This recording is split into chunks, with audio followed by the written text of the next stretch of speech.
the ear as if he was looking at some sort of UFO. That one flew over the top of his head and into the boundary. 6 runs to Alzari, 44 for 1 in over number 4. They exist then, no? Alzari Joseph is swinging this one again over mid-wicket, 6 more. It was on the line of the leg stump and he just walked forward, and with the swing of the bat, that one sailed away over mid-wicket, 6 runs. 50 has come up for All Saints Python. They're 50 for 1 with 1 delivery to go in over number 4. Yeah, 50 for 1, and Joseph has moved on to 39, and this, as Demo quite rightly said, very easy pickings. The ball Africa trying to pitch it up, but it's not making any difference. Africa at this is stage. in, and Alzari Joseph is hitting this one all along the ground out into the deep extra cover region. Just walks through almost for a run to end over number 4. At the end of over number 4, 51 for 1 is the total. Alzari Joseph is there. He's not out on 40. Yes, it's very smart batting there by Alzari, just tapping it out through the cover region for a very comfortable single to keep strike. That was the most important thing that he was after. 3 overs remaining, 30 to win, so an even 10 and over, and Joseph on 40 not out. You expect from this position and the way he's crisply hitting the ball then more, this could be over quick. Could be over quickly. And let me just say good morning to Van Roy Burns, former great referee here in Antigua and Barbuda. I'm seeing him there. Looks as if he had a little bit of ham for Christmas with that tummy I see in front of him. So you look like you have a little bit of ham for Christmas. But it's good to see Van Roy Burns around, and has really done yeoman service for sports here in Antigua and Barbuda. He's been a referee, says, for over 50 years. That's what he claims.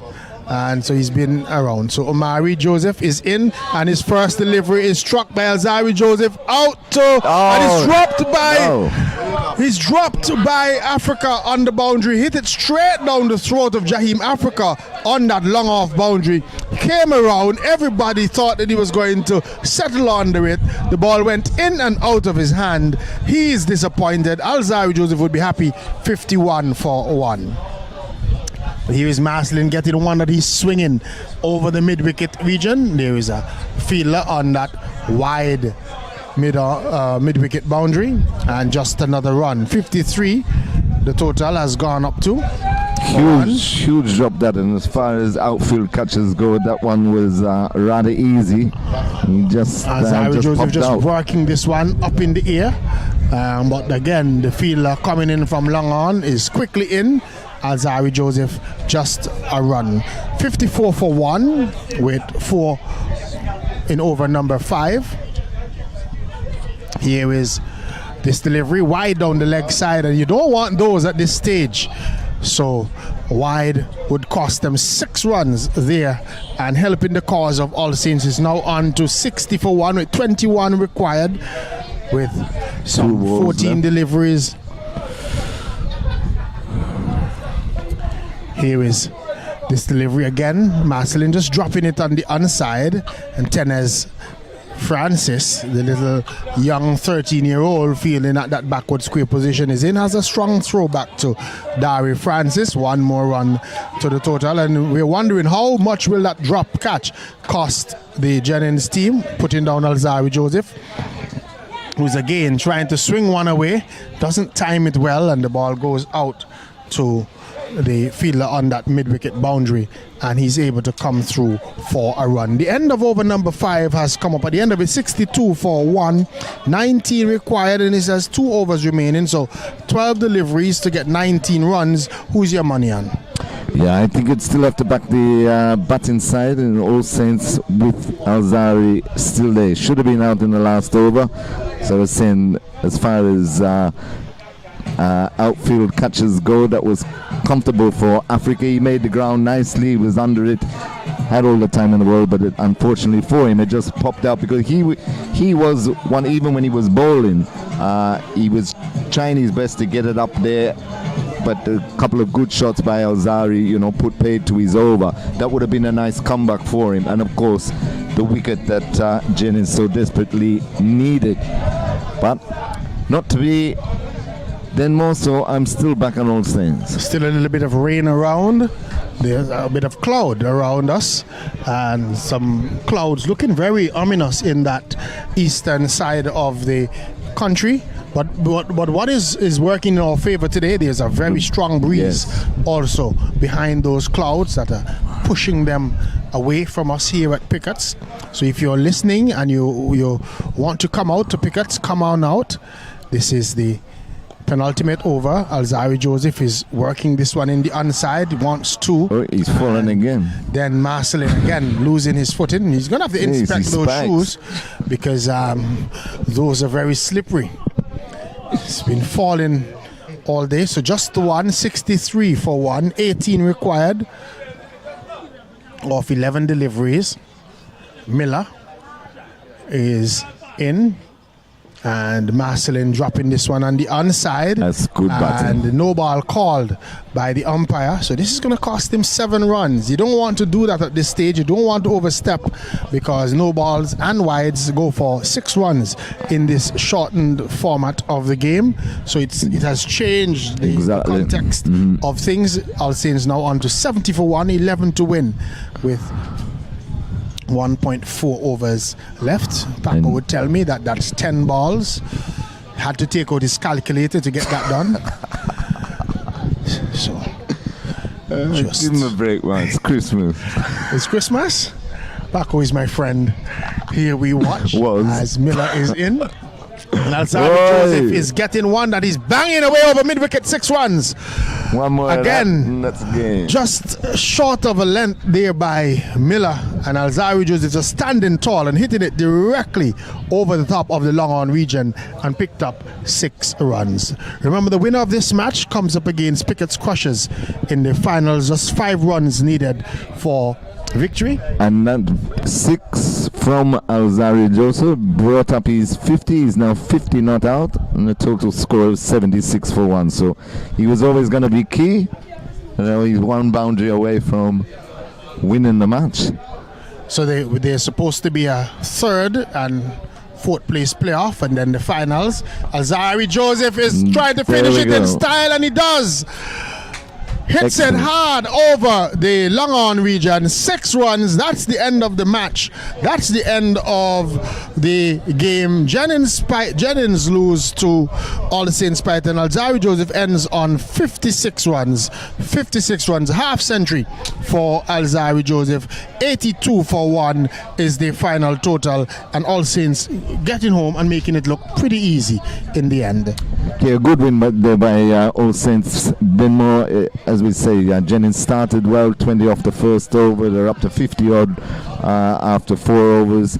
They were in the game, but it fell away in the latter part of the innings. They're only able to put 80 on the board, which we always thought was going to be a problem, especially if All Saints open with Alzari Joseph. And that's Alzari exactly Joseph, what happened. Yep, and 56 not out. And what was really good to see Alzari Joseph walking all the way across to make sure that he bigged up Tennis Francis, that little man who bowled so well in his 1 over, going for 12 runs, but in the context, having been struck for a 6, then a 4 to bowl to Alzari Joseph, and he bowled a very good delivery to end his over. And Alzari Joseph just going across to make sure that he recognized the effort of the youngster. 13 years old, the youngest playing, the second youngest to play in the tournament.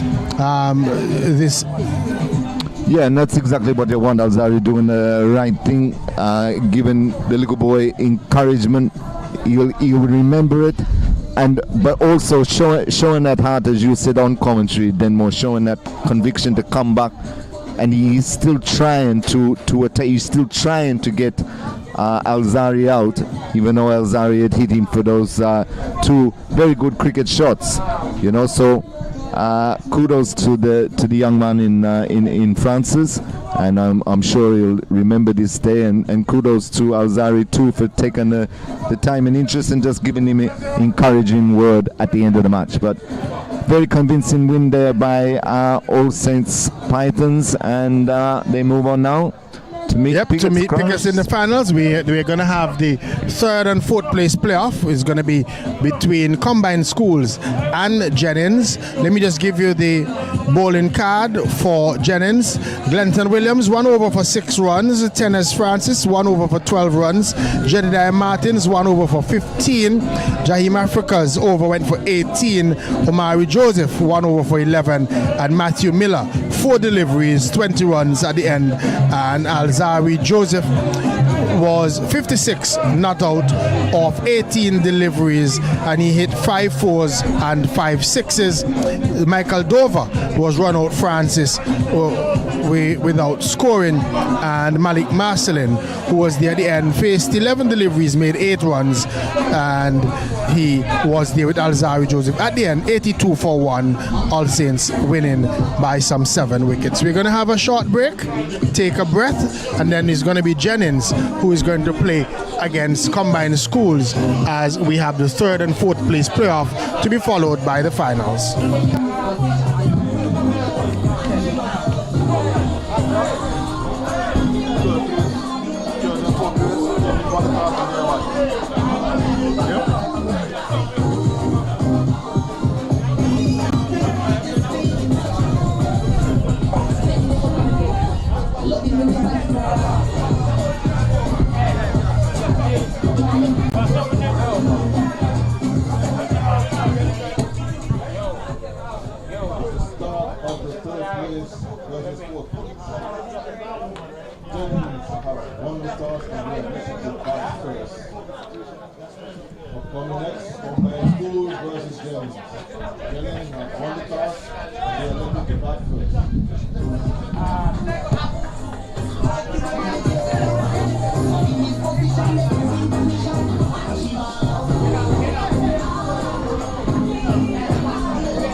So we're about to have the third place playoff between Jennings and Combined Schools.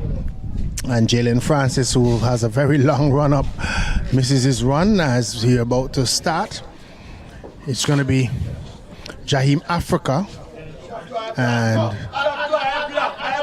Diari Francis, who are the opening batsmen for the Jennings Tigers. And one thing that we learned in the break, Paco, is that Jennings, they're featuring quite a number of young people. Here we watch as this first delivery is driven all along the ground just to run. He wants to, and he's coming back in the end and gets it in the end as the throw was wayward.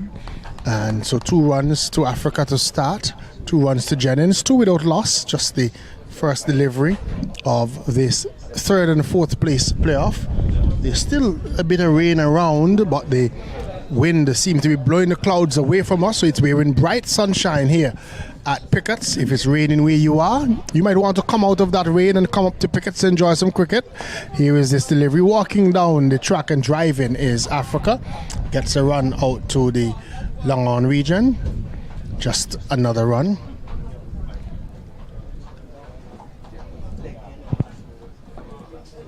So it's going to be Pickett's Crushers versus All Saints Pythons in the finals.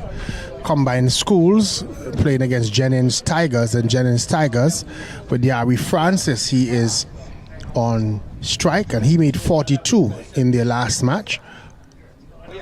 Here is he, not timing this one. The ball left the bat in the air but fell safely out into that short extra cover region, and he walked through for a single.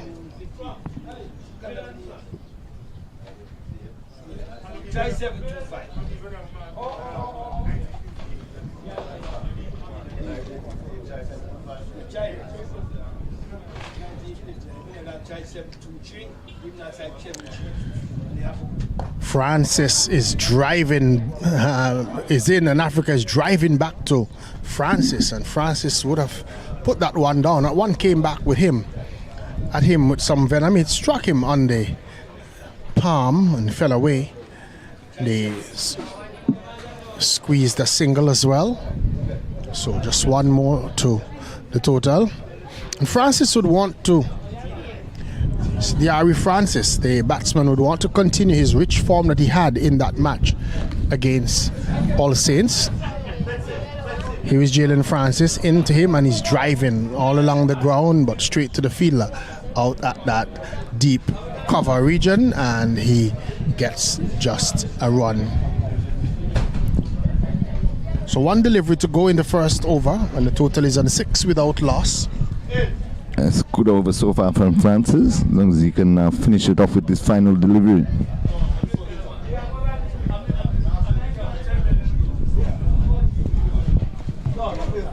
So when these two teams met in the preliminaries, Jennings got the better of Combined Schools by 3 runs. Here is Africa on the back foot and punching one out to deep extra cover. Again, the batsmen were able to rush back for a second run. The fielder coming in off the boundary a little bit slow and had to run around the ball to pick it up with his left hand. That allowed the batsmen to be able to rush back for a second run. 8 runs off the first over. At the end of it, Jennings Tigers, they're 8 without loss. They won the toss and elected to bat. Jennings, and you would think that they would have done that because they would have been coming straight off of a tough game against All Saints, and in order to probably give their bowlers a little bit of a rest, decide, we're going to bat first and try and set a target for Combined Schools. Yes, most definitely. Then more that the pressure of bowling in that semi-final that they came up short in, so give them a break, as you say. A quick turnaround for this third and fourth place final. Francis gets a short delivery that he's hitting in the air, and the fielder comes around and takes the catch. Great catch. So it's not going to be the explosion by Diari Francis this time around. He got a short of a length delivery and hit it in the air. Didn't time it well. The ball made good height in the air, and the fielder coming in off the boundary took the catch. Watley it was, and he is out for 2 So Diary Francis, who made 42 in the last game, only making 2 runs for the Jennings team on this occasion. Yeah, very similar to his dismissal in that semi-final, where he didn't get on top of the pull shot, caught the upper portion of the blade, but excellent catch there at deep backward square leg by the fielder. It held up in the breeze, was swirling around a bit, but he judged it very nicely and took it very well in the end. So good wicket there for Jennings. They've started well with combined schools 8 for 1 in the second over. Certainly. So Williams continues, and his delivery striking the batsman on the pad. The new batsman in Martin, Jedediah Martin, in, and his first delivery. Ball taking him on the pad and going through for. Yeah, good delivery there by Williams. First up for Martin, skidded through. Bit of extra pace, but pure for LBW, but obviously high and outside the line by the look of it. Africa is facing Williams, and he's again just looking to muscle that one away, not making contact. The ball dipping as it went through to the wicket keeper, and again there is no run. Well, combined schools have been rather unfortunate in this tournament, though. For a few games they've only lost by a couple of runs. Could have quite easily found themselves in the grand final. Certainly, and they've played well in this tournament. Again, this delivery, just dropping it on the offside, is the batsman in Africa. Takes off and gets an easy single. So 1 more to the total, 10 for 1. We see umpire Bernard Joseph coordinating things for the umpires. Looks to have had two beers too many. When we look at him, he gives me a little laugh. Just a light moment. Here is Williams in, and a good shot by the batsman in Martin. Good fielding. But only for a single, as they feel out on that long on boundary.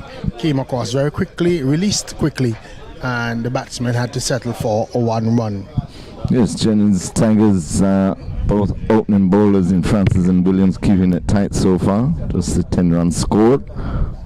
2 balls left in the second over. That's flicked away just over mid-wicket, and they'll come back for a comfortable 2. It was in the air. There was a chance there for the fieldsman. It just lobbed over his head.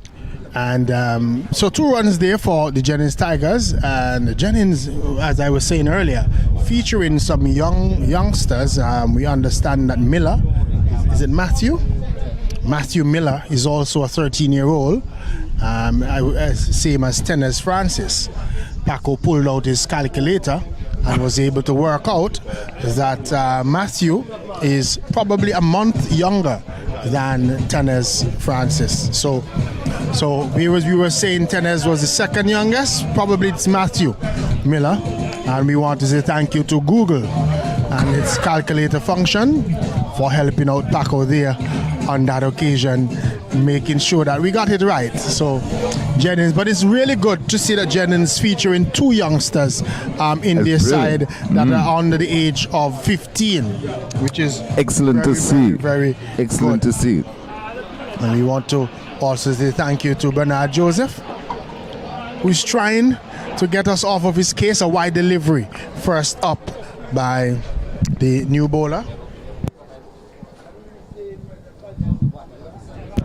Is Watley, and 6 runs added to the total, which will take Jennings Tigers runs up to 18 for 1.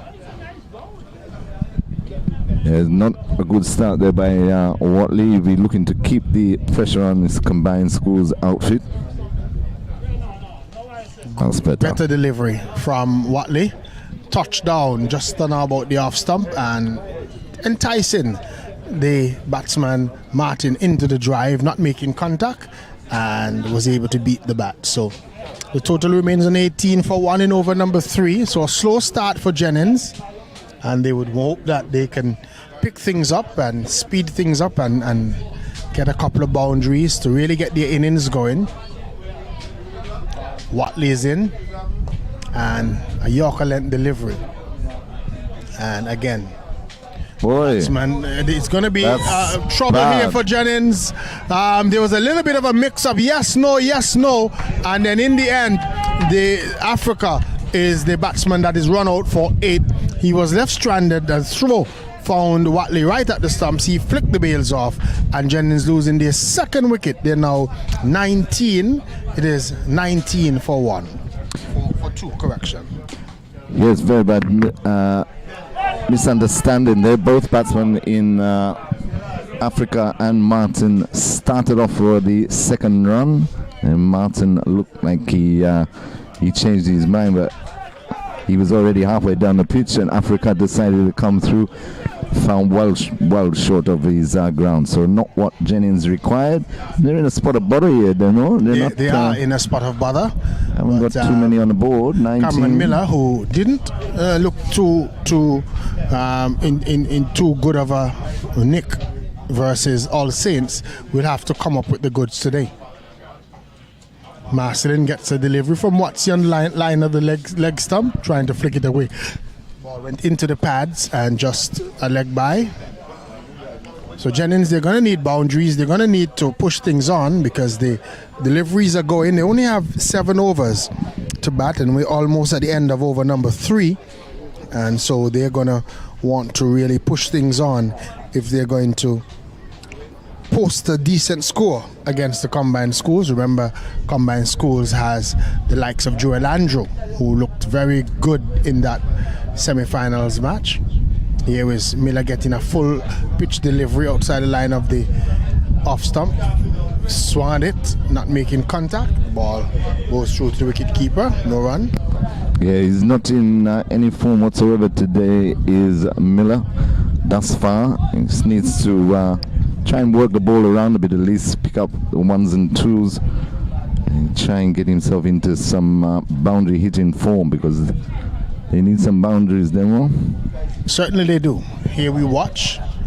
Watley is in, and a swing and a miss once more by Cameron Miller to a delivery on or about the off stump, and that ends the over. The end of over number 3, 20 for 2. Watley bowling his 1 over, going for 7 runs after Williams' his over went for 3 at the start of it. So it's 20 for 2 extras, where the Jennings, they've gotten 8 extras so far, and that has brought them up to that 20. But Jennings pretty much struggling at this stage, 20 for 2. Yes, and good over there by Watley, considering the 7 runs come off it, but the first ball was a wide, so that was 6 runs there straight away. So he fought back well, but Miller needs to change his plan of attack. Just standing there and swinging at every delivery is not helping Jennings' cause at this stage. Start of a new over. The first delivery is driven out into the cover region, just 2. Again, it's a heavy outfield. We've had rain, and there's rain in the air around. There's some communities that looks as if they're having rain at this time, but none here at Pickett's at the moment. And we're encouraging you to come out. The finals is to follow this match, and this time the Martin just dropping this one on the offside and coming through for a single. He gets his 5th run, 23 for 2.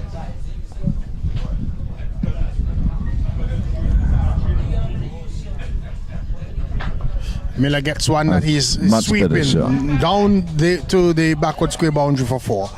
Much better from Miller. It was outside the line of his leg stump, and he just got good bat on it, keeping it down and getting it out to the square leg boundary for 4 runs. Yeah, poor delivery that by Hobson wide and down the leg side, but Miller did well.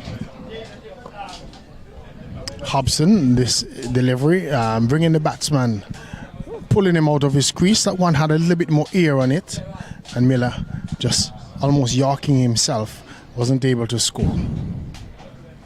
Gets a wide delivery down the leg side, and so 6 will be added to the total. It flashes over to 33 for 2.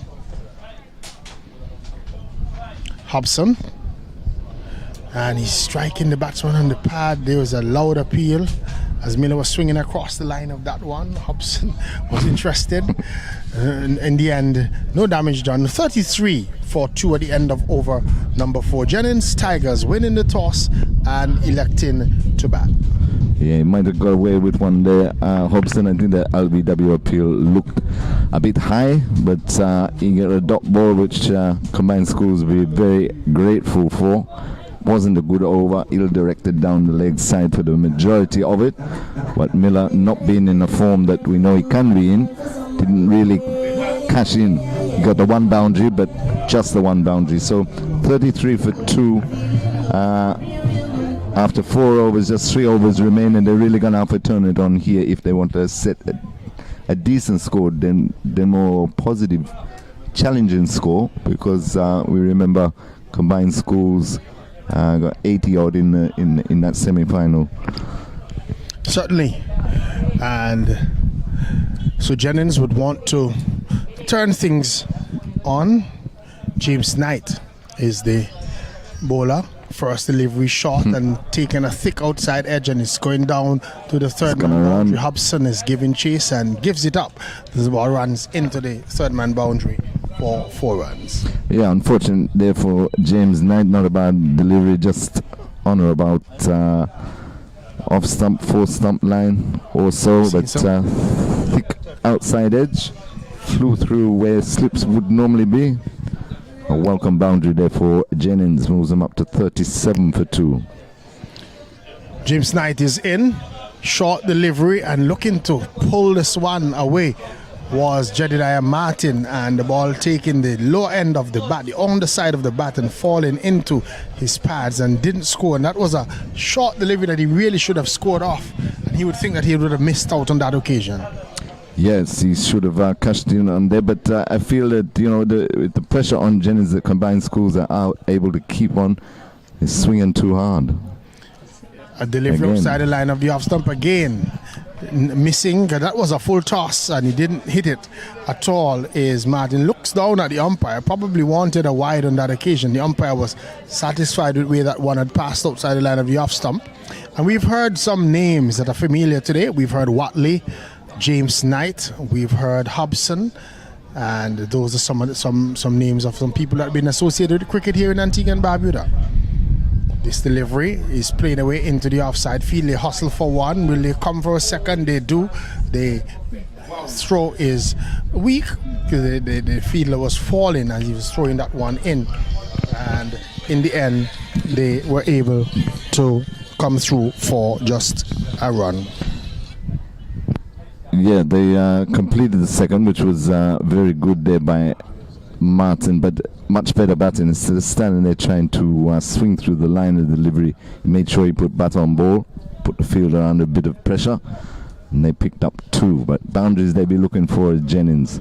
It's James Knight in again to Martin, and again he's trying to force the issue through the offside, takes the bottom portion of the bat, and the bowler picks up on his follow through, and there's no run. So 4.5 overs gone, and just 39 on the board. 2 wickets down the Jennings Tigers against Combined Schools, who are well on top at the moment in this 3rd versus 4th spot final match.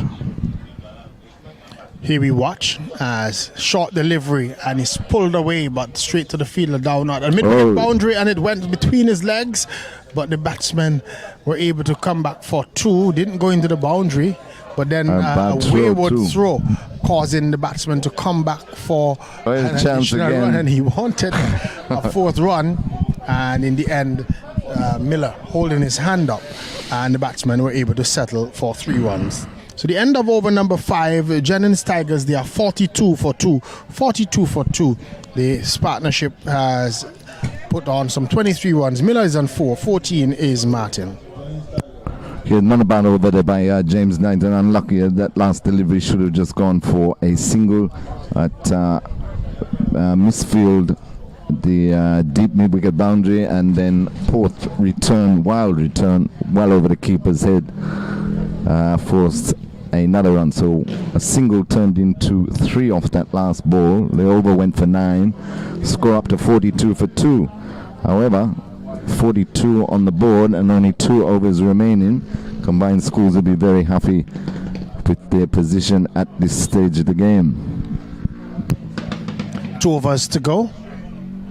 First delivery is short, and batsman again allowing the bowler to get away with that one. It was a short delivery and he didn't put it away, just reaching for it, and the Jennings coach was screaming at him to leave that one, as that one was heading down the leg side. Just if he had left that one, would have gotten 6 runs, but he touched it and it ended up being just 1 run. Here is the delivery down the leg side by Andrew, and this time the umpire signals wide as the batsman swung and missed, and 6 more to the total. 49 for 2. Andrew is in. A short delivery. The batsman Miller was looking to put it away, and the bowler was able to come across and knock it down. No run scored.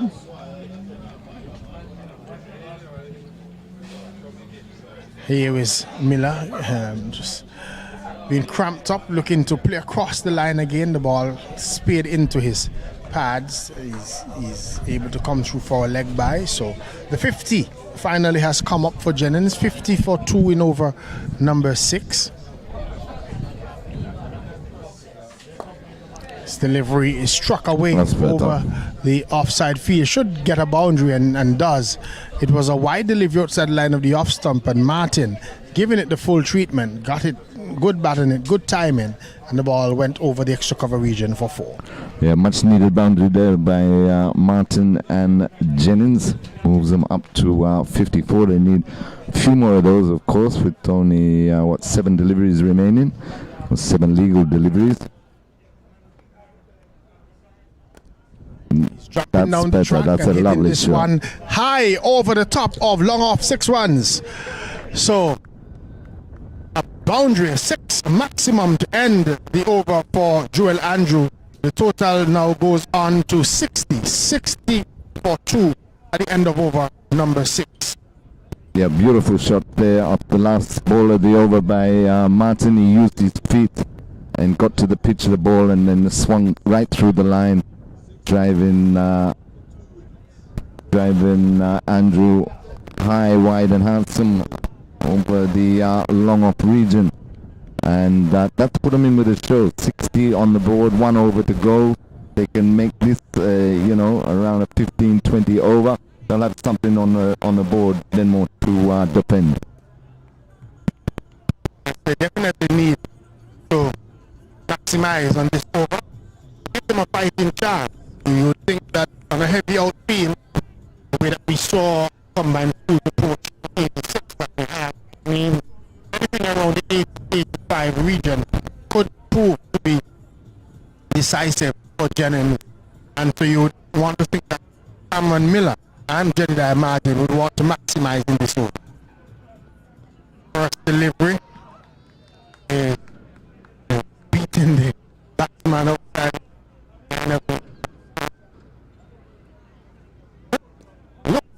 I think he thought he was out. Yep, and keeper going for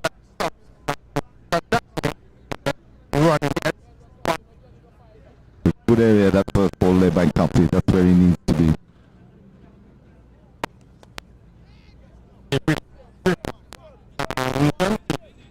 Coming back. By Watley. Good run.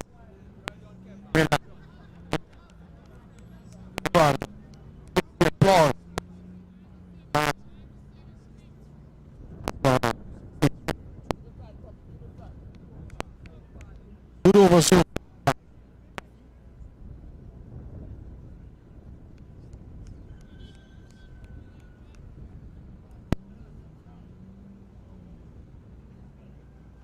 Sun has gone away from us for a short while, but we still avoided the rain.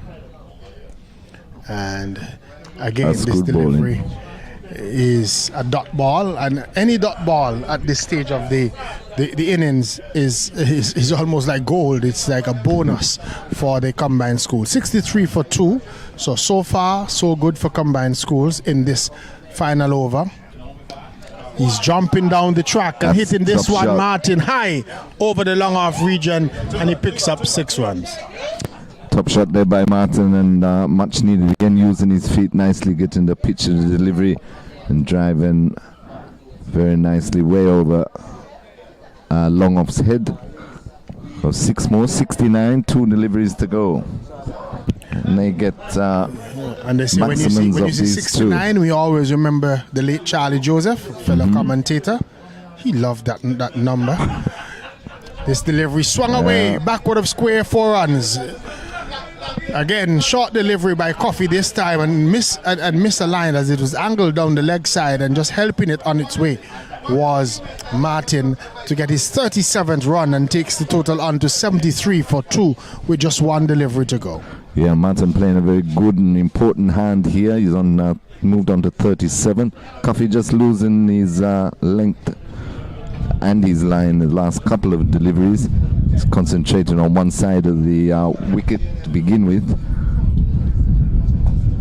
Easy driving, beautiful. It's extra cover for 4 to end, and he's just standing there posing for the camera. That was a beautiful shot. He didn't try to keep it down, got good bat onto it. The ball raced into the extra cover boundary to end the innings on 77 for 2, which means that combined schools would need to get to 78 for victory and become 3rd place winners in this competition. Yeah, good little cameo there by Martin, 41 out of 77. With the last 3 deliveries, especially when Coffee lost his line and his length, he was right onto them and able to make the most of those deliveries. Good use of the feet. He took 14 out of the last 3 deliveries to push Jennings up to 77. So 78 to win for combined schools. Very gettable, they would feel, even though they'd be a bit disappointed that maybe Jennings got 10 runs more than what they thought they would give them. But nevertheless, they're still in with a top chance in this 4th place final. So 78 required of 7 overs is what combined schools will require to win this match.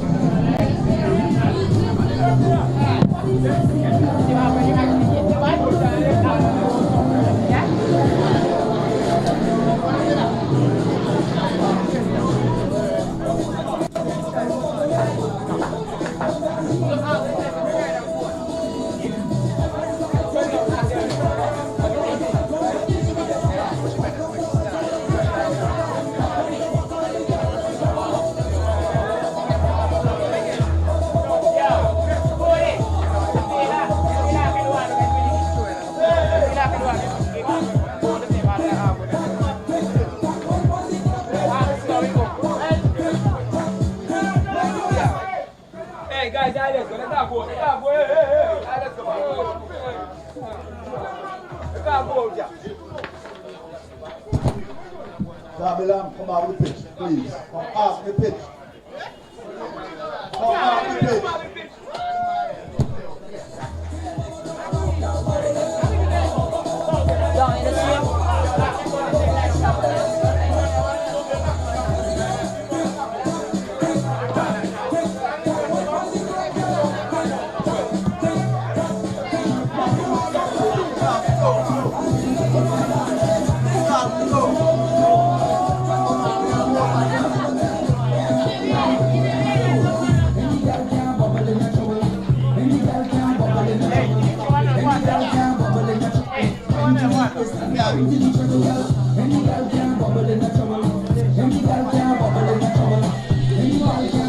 Okay, guys.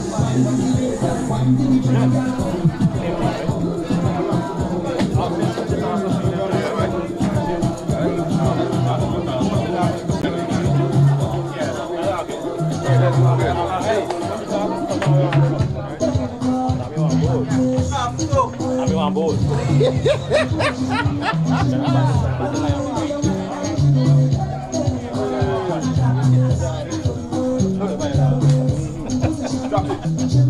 Drop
So we're about to have the resumption in play. Massey United Combined Schools, they need 78 for victory in their 7 overs against Jennings Tigers. Jennings Tigers making 77 for 2 turn.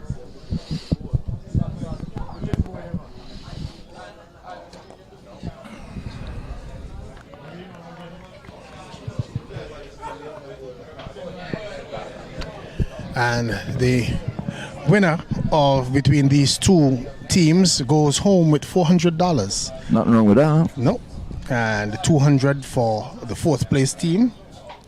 And then in the finals, where we will see All Saints versus Pickett Squashers, the winners go home with $600.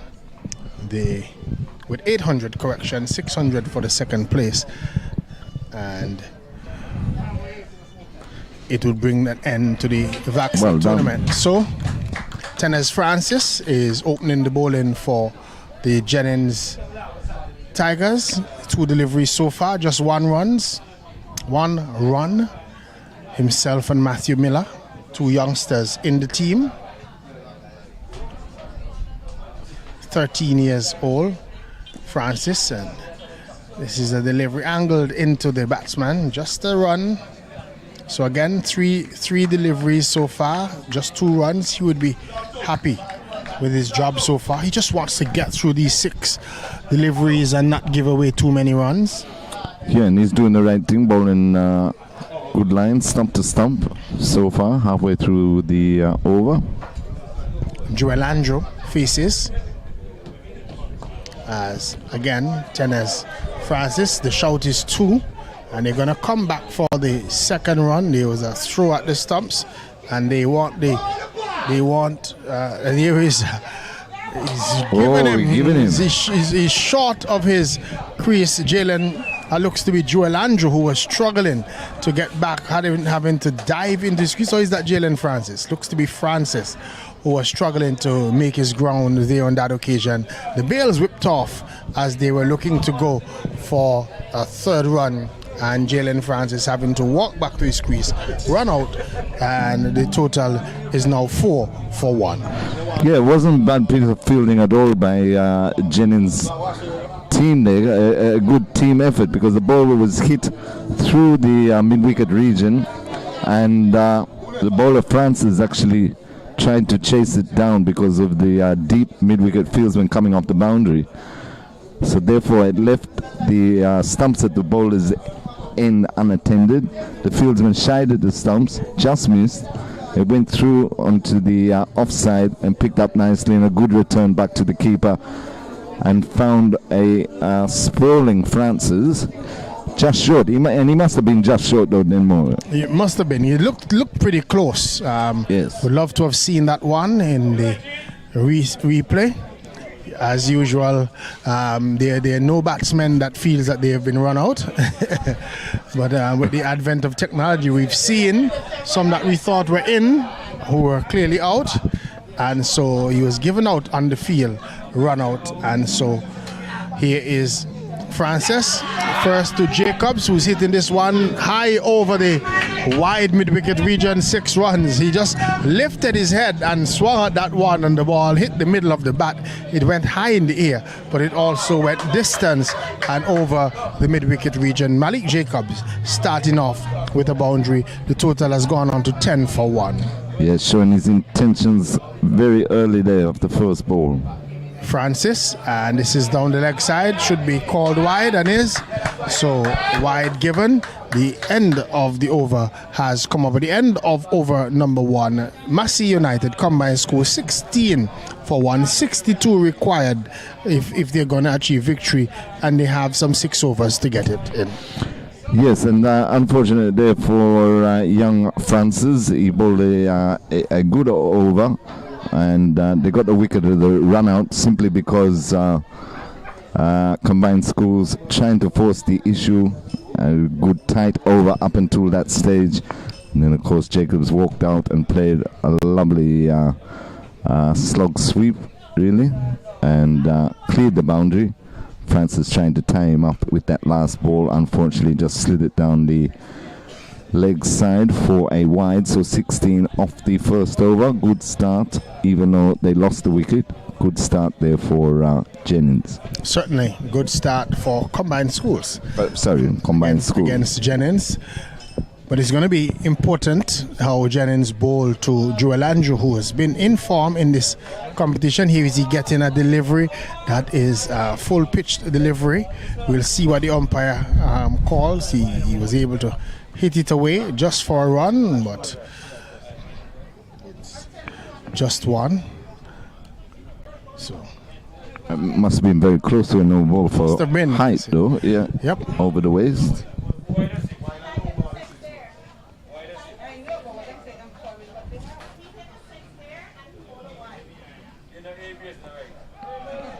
Here is this delivery. 17 for 1 is the total, as this one is played away on the onside. So no run.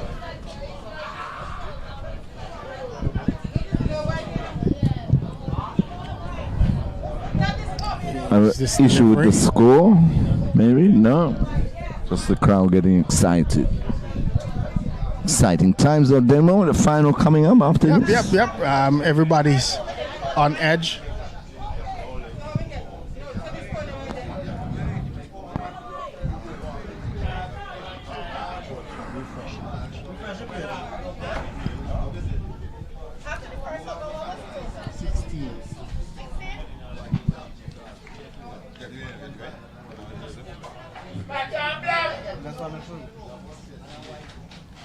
So Joseph is in, and a good delivery. Again, Jacobs is just playing it defensively back along the pitch for Joseph to field to his own ball in, so no run.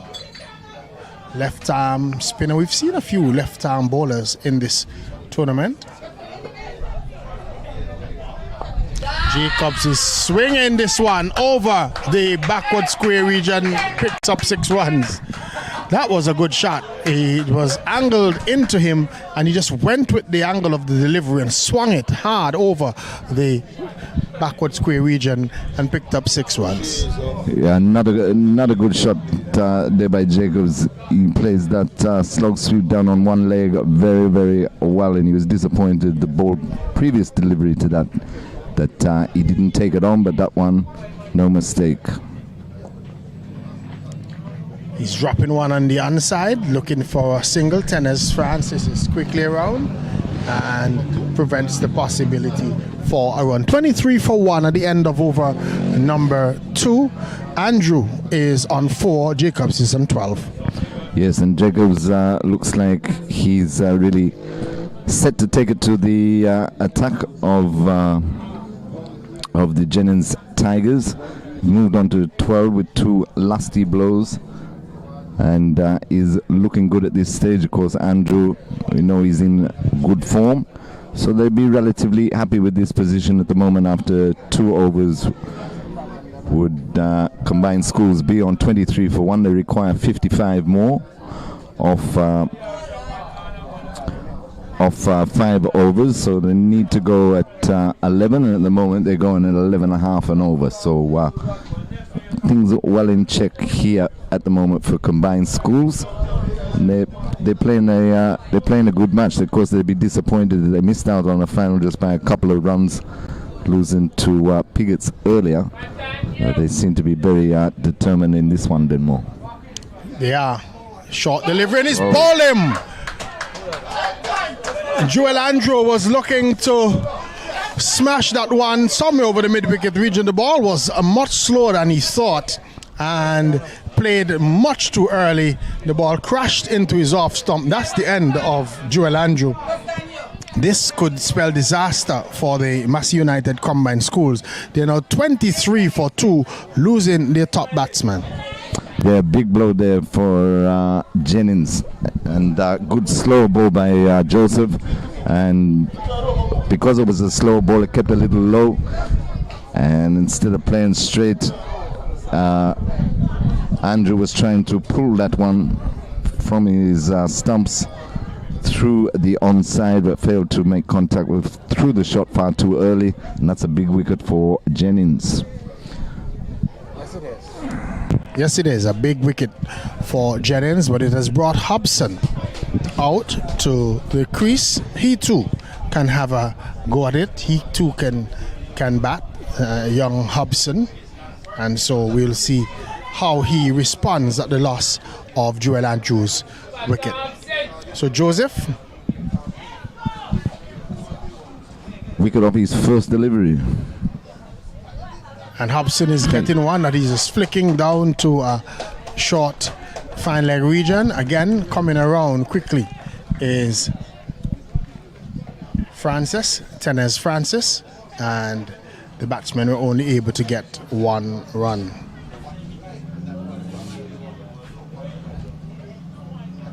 We're talking about left-arm spinners, though, Denmore. A few in this competition, a few around the world at the moment, eh? Nearly every country's got a left-arm spinner. Here's the delivery. Should be called wide, down leg side. Was looking to pull it away was Jacobs, but the ball called wide down the leg side.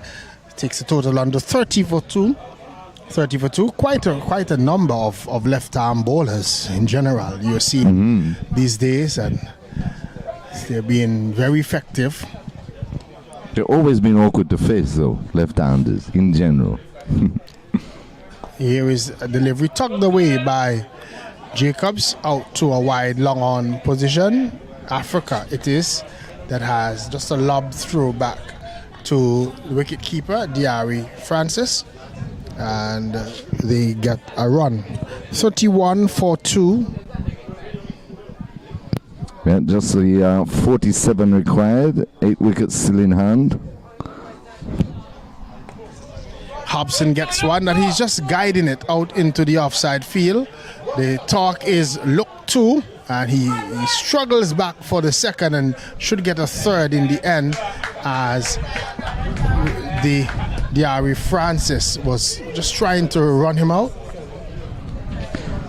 Yeah, high return, difficult for the wicket keeper, who then tried to take it and in midair throw it back onto the stumps. Missed, and that allowed for the extra run. So the two big boys in the crease in Jacobs and Hobson. Running 3. Hard work. Something out of them. Here is Jacobs just hitting a short delivery out again into wide long on position. Africa is there, just making sure that he guides the throw right back to Francis behind the stumps, and ends another over. 3 overs have gone, 35 for 2. They need 43 for victory if they're going to overtake the total made by Jennings Tigers. And so Massey United Combined Schools have 4 overs in which to score 43 runs. Yeah, very even game at the moment. You'd think the next over, this 4th over coming up, could make or break it for one team or the other. With just 43 needed. They still got 8 wickets have combined schools, so they'd be feeling that just one big over would really set them up nicely here. But Jennings at the same time, they concentrate on good lines, good lengths. That's keeping it tidy, avoid those no balls and wides. They're also right in the match at this stage. It's going to be Africa who is going to be bowling. The 4th over for Jennings, and the first delivery again into a big swing is Malik Jacobs, trying to smash it over the mid-wicket region. The ball was much too slow for that. He played well before the ball had gotten there, and no run. Yeah, so far Jacobs seems to only have the one shot in his repertoire, so he's hitting this one back over the top of the bowler, but again it was almost as if he was trying to swing it to mid-wicket region, the ball taking more of a leading edge and going over the top of Africa, and he was able to come back for 2 runs. 37 for 2 now the total. Again. Over number 4. Remember, this is the ABCA VAX 8 tournament put on by the Antigua and Barbuda Cricket Association. The VAX 8 tournament. It's the first tournament back since the pandemic for cricket, put on by the Antigua and Barbuda Cricket Association. During the pandemic time, we were able to have the T10, and then we had the 40 over Super 40 competition, but then with lockdown we weren't able to have any more cricket for the season. So this is an opportunity for some players to be able to get in some cricket, as this delivery is just steered away by Hobson out into the offside field, again just for a run. Good over so far by Africa, keeping it nice and tight, just being able to push 1s and 2s so far has Hobson and Jacobs. Be keeping their eye on the required run rate. It's getting up towards 12 now. And this one is struck away firmly by Jacobs. Again, just for 1. Tennis Francis out on that long off boundary. It's quickly across, using his young legs to get there very quickly and then releasing the ball back into play, limiting the batsman to just a single. Here is Hobson reaching for one and getting it out to the long off region. Comes through for another run. 40-for-2. As a matter of fact, it flashes over now to 41-for-2 at the end of over number 4. Yes, an excellent over there by Africa. Just the 6 runs off it, what Jennings required. So combined schools now still need 37 runs, 3 overs remaining, so 37 of 18 legal deliveries. And that's gone over 12, the required run rate now 12.3. They are going at 10.25, so they're still right in the match. But there is actually just 18 deliveries left, because no balls and wides are not bowled over. They're only penalized with runs. Right. Okay. So 18 deliveries left, and they have to get a further 37 for victory. Who are you backing then, Mo? It's a tight one because the 2 batsmen at the crease for combined school doesn't seem to be getting the ball away all that well, and so it's going to come down to the discipline of the Jennings bowlers. I feel if the Jennings bowlers are able to bowl disciplined in the final 3 overs, they might be able to steal it. It's even Stevens, I think, at this stage. Yes, most definitely, but good line and length here, as you say. Both batsmen struggling to find the boundary, so Jennings will be well aware of that. Miller in, and again this delivery is struck away in the onside. The shout is look for 2, and Hobson rushes back for a second run. A little bit slow off the mark, Hobson, but then coming back for that second run and making his ground pretty easily in the end. Let me just say good afternoon to all who are watching our live stream put on by the ABCA. Whether you're watching on Facebook or on YouTube, we say good evening, good afternoon to you. A delivery struck by Hobson straight up to the long on region where Joseph is posted, and again just another run. We see some of the fans who have gathered here. There's one parent here of one of the youngsters. She's looking very disappointed. Her son having not made She's looking happy runs earlier. Yeah, she was very happy earlier, but now that her son didn't make too many runs in this innings, she's a little bit more on the logy side, and she's just making a dash for it from the bright sunshine that has come out here, and he's bowled him. Again, Jacobs playing across the line of a delivery from Miller, and the ball crashes into his off stump. Jacobs having to go the same shot that you were talking about, the one that he just plays across the line, on this occasion missing, and combined school losing their 3rd wicket. It's now 44-for-3 with 3 overs to go in the 5th, 3 deliveries to go in the 5th over.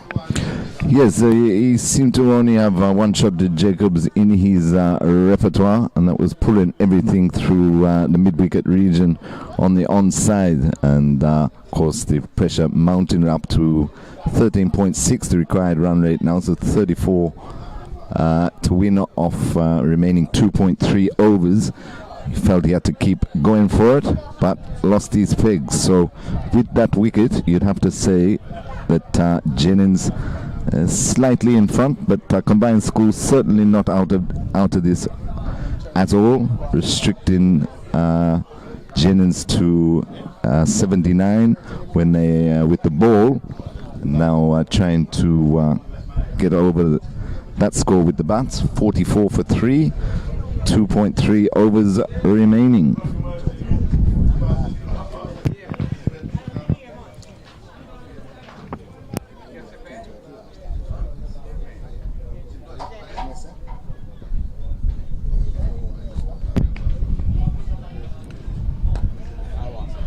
Miller with another delivery, the new batsman in coffee, played out into the offside field, and just a run 45 for 3 is the total. 33 required and some 14 deliveries. Outside the line of the off stump. Call wide.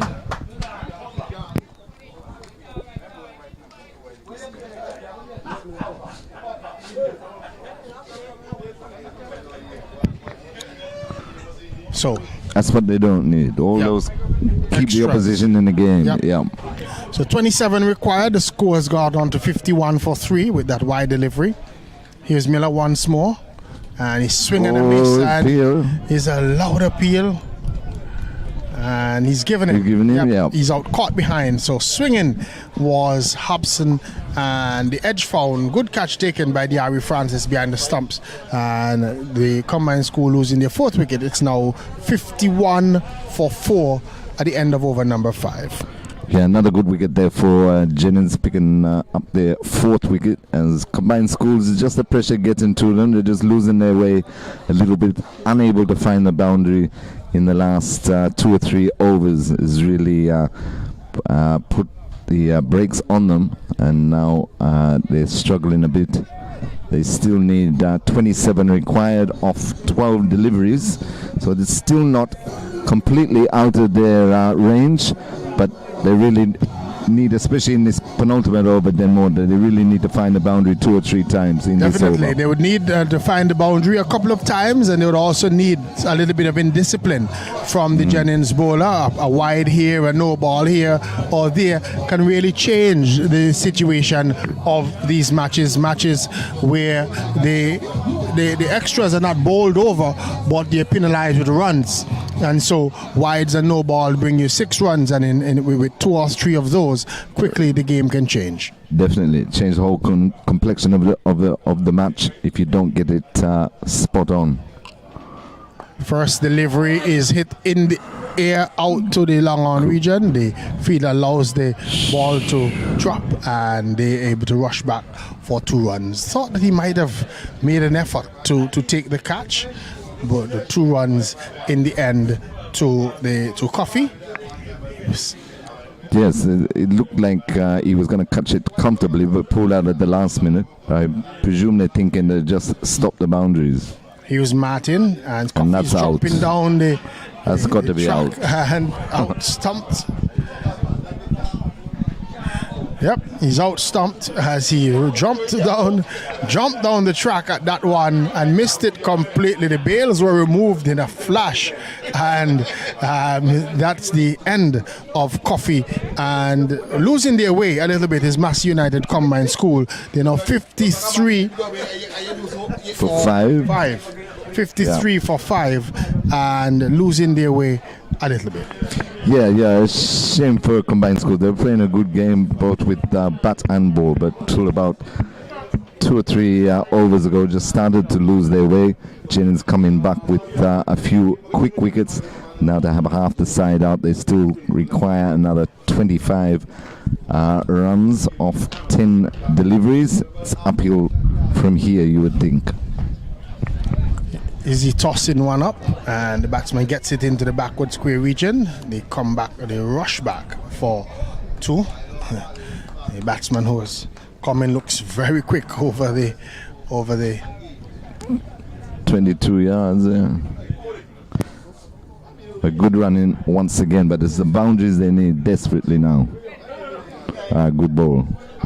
Good delivery from the bowler, who's Lenton Williams.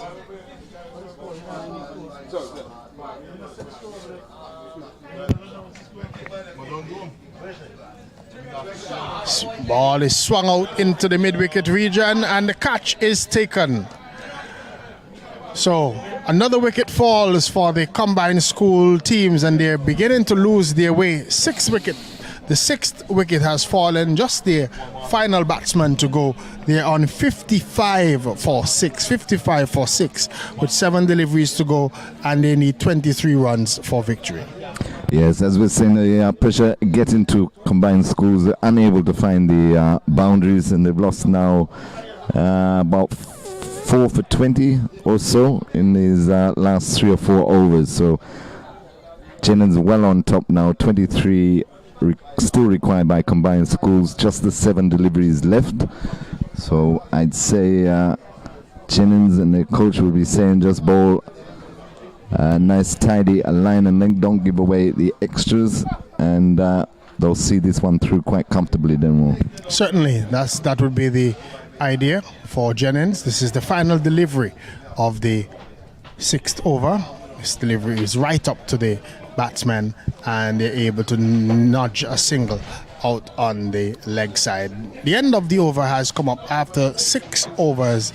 Massey United Combined Schools, they've moved on to 56 for 6, 22 required of the final 6 deliveries for victory. And is it over for Combined School, you think? Well, the only thing that they needed 20 off the last over in the semi-final match against Piggers, and they ended up coming up short by a couple of runs. So you don't know, but you'd be back in Jennings at this stage, I think. You should be, but when's the last time they need a boundary? They're going to need a few. But a couple of wides, a couple of no balls, and then things can still change. So it's going to be very important that this bowler be very disciplined in terms of his bowling, not give anything away. Especially at the start, he would want his first 2 or 3 deliveries not to go for boundaries or to give away anything in terms of wides or no ball, and then that might just secure victory for Jennings. But he's still going off of his long run, so he's not letting up, not trying to shorten his run or anything for the control. Let's see how he goes. First delivery outside the line of the off stump, beating the batsman, and no run. Yeah, nice first up delivery, and that's exactly where he wants. Yeah, remaining 5 deliveries, just on or about that off stump line, pitched up, well up to the batsman. And hit me if you can. If they can hit them, well, they deserve to be hit. But at the moment, combined schools just can't lay bat on ball. And when they do, it's only for 1s or 2s. Martin is in, and a driven delivery out into the offside field. They are coming back for a second run, and this could be trouble. That's out. And he looks to be short. Ooh. Is he short? Umpire not interested, saying that the batsman would have gotten home. So ball was accurate, but it just took a long time to get down to the wicket keeper. He was able to dislodge the stumps, but the batsmen were able to get back for 258 for 6, 20 required from 4 deliveries.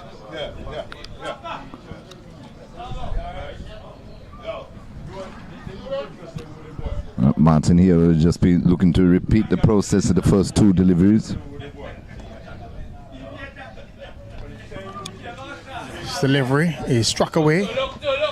It was looking to go on the onside. The ball took the leading edge and went away into the offside field, and the batsmen were able to come back for 2 runs. So 18 required, so 3 wides and the game would be over. 3 sixes and it'll be over. 3 sixes, it would be over.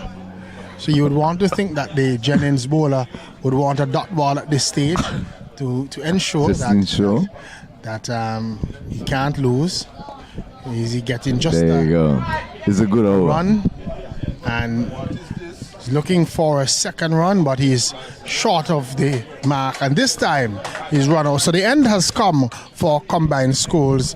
They are 60 all out in this 3rd and 4th place playoff against Jennings Tigers, which means that the Jennings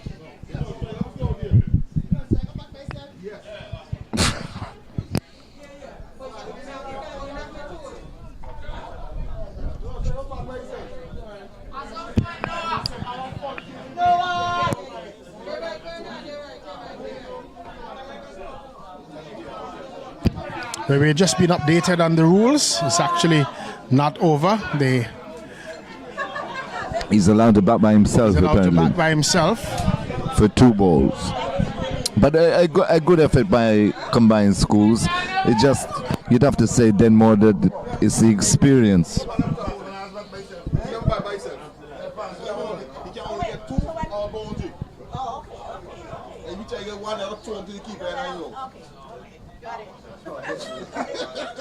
Yes, you wouldn't want to do that, would you? Take a nice easy single by yourself.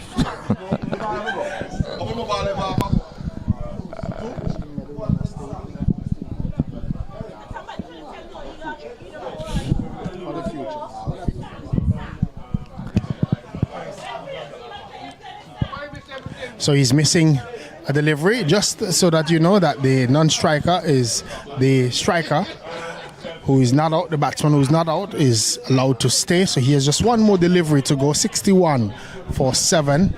And it's an opportunity where he can try and have a go for himself. So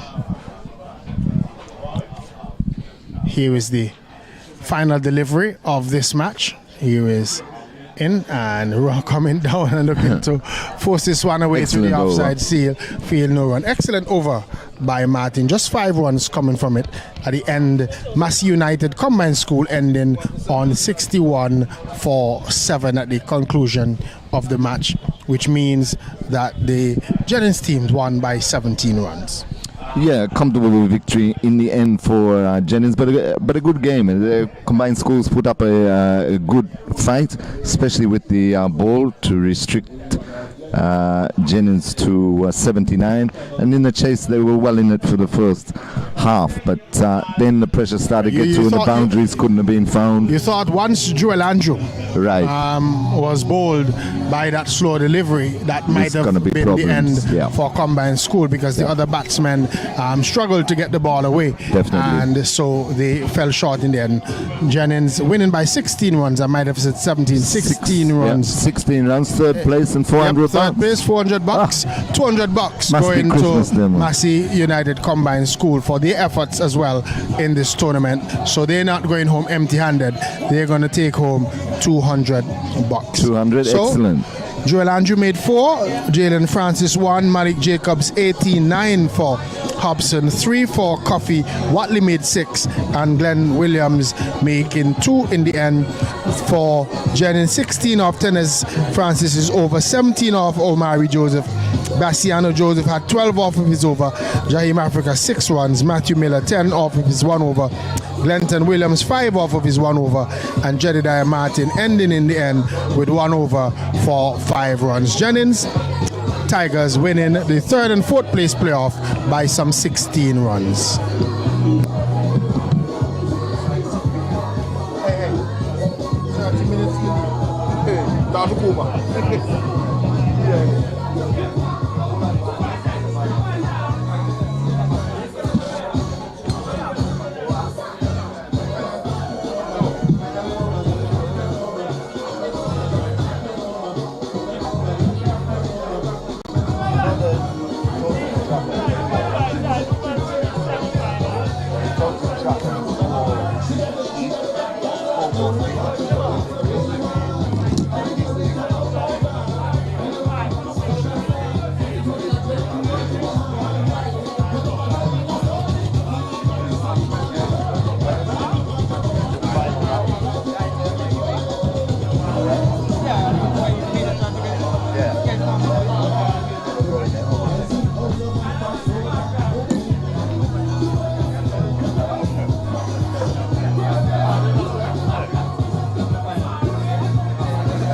My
finals will start at 2:30. 2:30. The time now. What the time now? We say I'll start at 2:30. Oh, okay. Stormerang want to know the time. The time is now 2:14. The final 6 more minutes. Stormerang 2:36. We'll start the finals at 2:30, and that will be between All Saints and the Pickett's team. Want to thank everybody for their support, you know, and all the players. Gear up yourself and start playing some cricket right after the ICC Under 19 World Cup final. So until that time, listen to the music. You will have to do. Madam President, what are you feeding?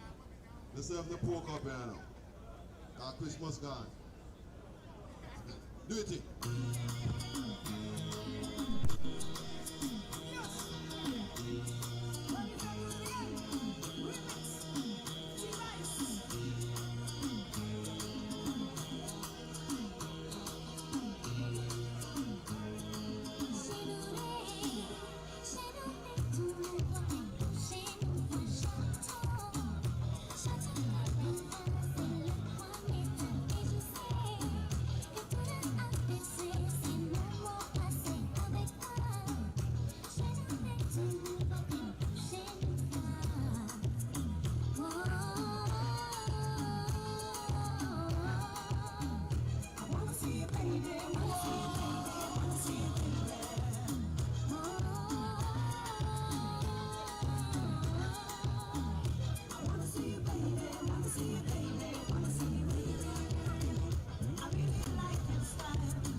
It's the start of the finals between Pickaxe Squashers and Arsene's Fighters.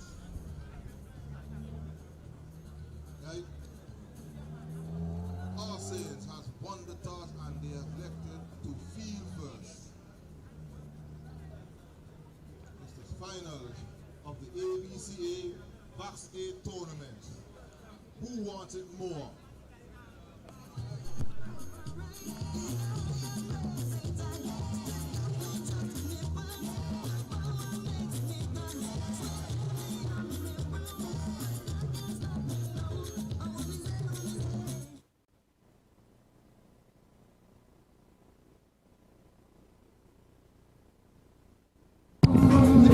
Ready? All right, ladies and gentlemen. Good afternoon again, ladies and gentlemen. We are now down to the finals of the Antigua and Barbuda Cricket Association's VAX 8 Cricket Tournament 2021. The finals will be played All Saints versus Pickets. All Saints won the toss and decide that they want to field first. Well, from my standpoint, coming from the old school, I really don't win toss. I really don't win toss and put in people to bat. Win toss, you got to be able to chase runs. Nevertheless, All Saints has won the toss and chose to field first. It's the ABCA Antigua and Barbuda Cricket Association VAX 8 Cricket Tournament 2021 finals. And I noticed that one Kenny Lewis would have just appeared. That's the Vice President of the Antigua and Barbuda Cricket Association. Good afternoon to you, sir. Welcome forward. What's up? So, it appears as if the first over will be bowled by, wow, Daryl Musai Thomas. Daryl Musai Thomas. Daryl Musai Thomas. Daryl Musai Thomas. First ball. And the batsman is Elroy Francis, who tries to pull that one through the mid-wicket area. I think that the ball was just a bit too close to him to try to play the sweep shot. I don't even know if it was a sweep shot or a pull shot, but some kind of shot through the mid-wicket. Daryl Musai Thomas from the far end. Whoa. Elroy Francis down the pitch, and that one went through the wicket-keeper. He dropped the ball. That should have been a stumping chance. However, the wicket-keeper, for some reason, is standing quite a bit away from the stump. I've never seen that one before for a spinner. Nevertheless, Musai Thomas from the southern side. Elroy Francis turned that one past the gully area, and that's a single. So Pickett is off the mark. 1 run after 3 balls. Musai Thomas seems to be bowling pretty reasonable for this over, and I'm sure that they would want to have a very good start. Yes, and you're quite right, Kuma. Good afternoon, Kuma, and to all our viewers and listeners here for the ABCA VAX 8 final. But you should have had a stumping, keeper standing back, very unusual. This one played nicely out onto the offside. They're looking for 2, and they'll get 2 very comfortably there. Most definitely. I think the batsman, who is that? That's Kadim Henry, just punch it up to the cover, and there's a man on the extra cover boundary. He came around and just clean up, but by that time they would have gotten 2. As Musai from the southern end, he bowls again. Kadim pulls that one through mid-wicket. That is Alzari. I made that mouth down. Yeah, Alzari on the mid-wicket boundary, and he just picks it up and send it back to Musai Thomas. Good over so far in the context of this game. Score is so Musai again. This one too short. This one was very short, and Kadim just wraps back and pull it past the umpire, and that's 4. The score is now 8 after first over. In the context of this game, I don't think going for 8 in this 8-a-side over, I don't think it's a bad start at all. I would call it equal for both teams. Yes, very true, Kuma. It was good up until that last ball. He just dropped a bit short there, and Henry was quickly onto it. But 8 off the first over. Pretty even Stevens at this stage. Yes, the next bowler will be Malik Maslin. Oh, sorry, Malik Maslin, and he will be the second bowler. Notwithstanding, you hear a VAX 8, it's 8 players, but only 7 players can bowl. Only 7 bowlers can bowl. The wicket keeper has to be designated. He cannot bowl. And so Maslin now will be bowling to Kadim Henry, and he is bowling from the northern end where we are bringing this commentary from. So it's Maslin to Henry. Henry, that one pitch up, he turns that forward of square and got 2 ones very, very, very easily. I think I'll have to bring that down to good one in between himself and L.Y. Francis. Very, very good one in. Yes, excellent run in there between the two, in Francis and Henry. Of course, the fielders, especially on the onside, are deep, protecting the mid-wicket boundary. So it's Maslin again from this northern side, bowling Kadim Henry. Boy! What a ball! To be honest with you, I will have to make sure I can describe this. So Maslin from this end, running pitched up. Kadim was caught between 52 minds, whether to come forward or go backwards. And he went backwards, and that off stump. If you're a driver, just imagine putting your if you're driving a stick shift in 4th gear. Beautiful ball. And Kadim Henry was comprehensively beaten and bowled by Maslin. Magnificent delivery there by Maslin, and very well described too, Kuma. Well, 52 minds. 52 minds he was in, because he came forward, he went backward, he did all sort of stuff. Eventually he went backwards and had his off stump knocked out. It's a sight that fast bowlers always like to see. Unfortunately, that didn't went cartwheeling, as we call it, but it was a very good ball by Maslin, very well pitched up. Kadim was in too many minds and went backwards. And it was really a ball that you want to be in the front foot and just looking to stroke it up. I think so far, I must be honest, I think that this tournament turned out to be much better than we expected to be. And I say that expectation because what I realize, Terry, that people continue to just be competitive. If it's a marble game, people are just competitive, and that's just the nature of. And I'm glad for that. We have a lot of youngsters, and you can see the competitiveness. And if this can roll over into whatever tournament we start after the ICC World Cup, so it's Maslin again now, and he's bowling to Benter, and pitch up just on the leg stump, hitting the pass. That will be leg bys, definitely. The umpire signals now leg by, and the scores goes on to 11 for 1, and we are in the second over. 11 for 1.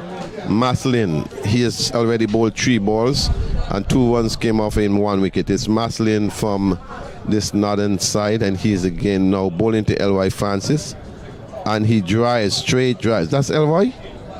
L.Y.? Yeah, absolutely, L.Y. That was a very straight shot, just back past the bowler. Pick a single up, and that one now will brings Benter back and strike. And up to this date, Terry, it's $1,000 to hit the ABCA flag on this northern side, and I saw you with your heart in your most definitely. Very good shot there by Benter, just playing it right up to the man at mid-off. Yes, my heart was a little bit troubled this morning when the good gentleman from Jennings, his name is I'm going to get his name, Diari Francis, I think his name was, had a very straight drive, and it was heading to the flag, and I said, flag, just duck, and the flag ducked. But it's Maslin again now to Benter, played it well under his eyes. That's good, very, very good batting. Very good batting by L.Y. Francis. Very good batting. Just played it on his eyes, turned it out to the area of gully, and picked himself up a single. 14 for 1. after 2 overs. I think at this moment I will have to give the bowling team, All Saints, some credit to only have conceded 14 runs because given the nature of this game, if you bowl a wide, that will be a 6 runs. If you bowl a no ball, a 6 runs. So I think 14 off 2 overs is a reasonable position as a fielding team. Yeah, definitely. They've started well. The fielding is backing up the bowlers, and the bowlers so far good line and length. Just the one extra, which was a leg by, and as Kuma said, that's what you want as a bowling unit. Keep away from those wides and no balls. But kudos to you guys at ABCA, though, Akuma. Terrific tournament, and as you say, the competitiveness is there. So when the summer heats up and we get into the other tournaments, especially the 2-day, so we have keep this level up. Bowler from the far end, and the batsman down the track, hitting it high in the air, and that seems to be. Oh, it's Andras. What's his name? Andras Samuel was the bowler, and the batman L.Y. Francis, I make it out to be, was down the. Oh no, who was the bowler? The bowler was Lucas, so I'm confused. Okay, so the bowler was Lucas, and Francis was. And Francis, the batsman, which is L.Y. Francis, and Samuel took the catch. But Francis was down the wicket, head in the air, and just hitting the ball, and the catch was took by Francis. You see, this is one of the things that I've been saying to batters. No matter what shot you want to play, that head has to be still. His head was all over the place, so you know where the ball was going to go, because his head was high up in the sky like he wants to go to the sun. That was always going to go in the air, and no matter what cricket you're playing, Terry, you have to take it serious. You have to bat as a batsman, and especially when you're frontline batter. I mean, 8 overs aside, when the ball is there to hit for 6, you do that. When it's there to hit on the ground, hit on the ground. So it's Lucas again, and the new batsman now is Philip. My very good ball, and he got a lot of bounce on that one. And Lucas the ball wasn't really pitched up, a bit short. Seems to be bowling with quite a bit of pace, supposed to be a spinner. Lucas again. This one is a slow ball, and Philip hits that one very high and hard. He's out caught. Straight to him. Philip now. Philip was. I would just have to say that he gave it away. No, that was Demari. It was, sorry, my apologies. That was Demari Benter. Again, heads in the air, just giving this big heave. And as far as I'm concerned, he gave his wicket away. Yeah, very true. It was a well-pitched up delivery, but instead of holding his shape and keeping his head down, as you say, Kuma, he lifted the head, lost his shape, and a simple catch there at long on. They're in trouble now, 3 down, only 14 on the board, and this All Saints bowling is all over. Pickett's crushes at this stage of the match. Yeah, so far, I think that I will have to agree that Pickett's crushers seem to be crushing themselves. I mean, the shot that Demari Benter played to get out wasn't necessary. His head was all over the place. And then we had Demari Benter who doing the same thing, who basically did the same thing, but he was out caught in the long on boundary. This now brings in Philip, who is on strike. Very good ball by Lucas. This one was just pitching from here between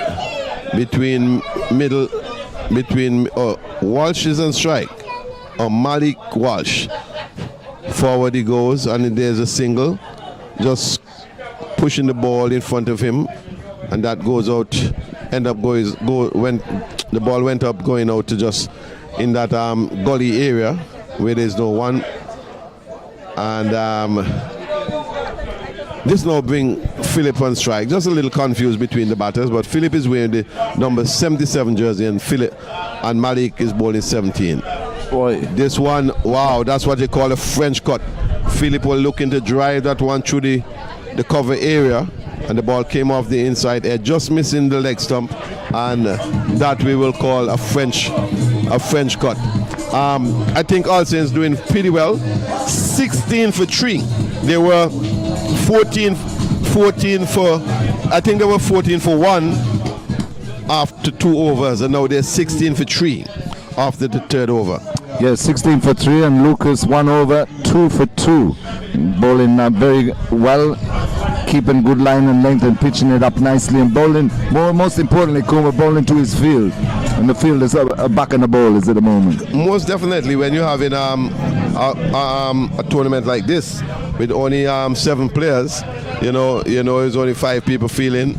Well, 5 people feel, 6 people feeling, because the bowler and the wicket keeper. So new bowler is Kadim Josiah, and that's a shot played by, it seems like, Philip, who hits that through what we will call cow corner.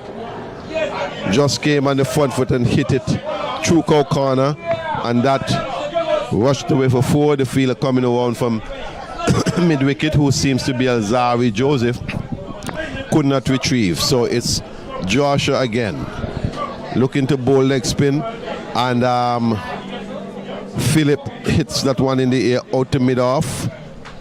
Didn't get the kind of power that it appears he wanted in it. Ball well inside, and the fielder retrieved and sent it back to the bowler. So Joshua again from this Northern End bowls, and Malik Walsh hits that out to the man at cover, picks up, but he cannot stop 2. Very good one in between Philip and Walsh. Yeah, very nice running, but boundaries needed, and they're realizing that. Definitely good shot again, and that seems to be Malik Walsh, just coming on the front foot and just playing the ball elegantly. I think I will have to give him that, elegantly out to the man at square cover, and pick up next another one. 24 for 3. In goes Joshua. Big shot tried by Philip, and he should be out, and the wicket keeper took the catch. That one, Philip was looking for the sweep shot, and the ball obviously came off the top edge, went high in the air, and the wicket keeper took the catch. Yes, top edge that of the sweep, but that's the pressure that the bowling is. The pressure that the bowling is keeping on these Pickett's Crushers batsmen. 4 down now, and only 20 on the board, and we're coming to the end of the 4th over. So only 22 balls left, and only 24 runs on the board. They definitely need somebody to step up and come out here and take it to this attack, Kuma. Otherwise, they're not going to post very many at all. And of course, if All Saints do what they did in the semi-final and open with Alzari, with the form he showed, could be over very soon. Well, I think what we'll have, what All Saints, what Pickers need now is 24 for 4. Somebody's going to have to hold the bowler by the scruff of the neck, or also hope for some no ball and some wide. So it's Joshua into the new batsman. No, it's into the existing batsman, that is Malik Walsh. Oh my, look at this poor one. That's ridiculous. This is what you call, that's the plot here. This is what you call being absolutely ridiculous. This is what you call absolutely ridiculous. So it was Malik who played the ball down to the man, to 3rd man. They took off for the one, and for some reason, like both batsmen just freeze in the middle of the field, and a simple run out. The score now remains 24 for 4, and I'd be glad to welcome back Denmore Roberts. Yes, 25 for 5 is the score here, as Pickets are crushing. No doubt about that. In the ABC VAX final, the one game that they didn't want to fall over in, they are certainly falling over. After 4 overs, 25 for 5. And the bowling right on top, and the fielding backing it up. But that last wicket there No Unnecessary. communication whatsoever going for the second Very run. unnecessary. The single was on. It was easy. You're already in trouble at 24 for 4. You don't want to do anything rash. And I don't know where Shadrach was going back for that second run. Here is a delivery driven out into the offside field. Should get runs here. Gets 2. And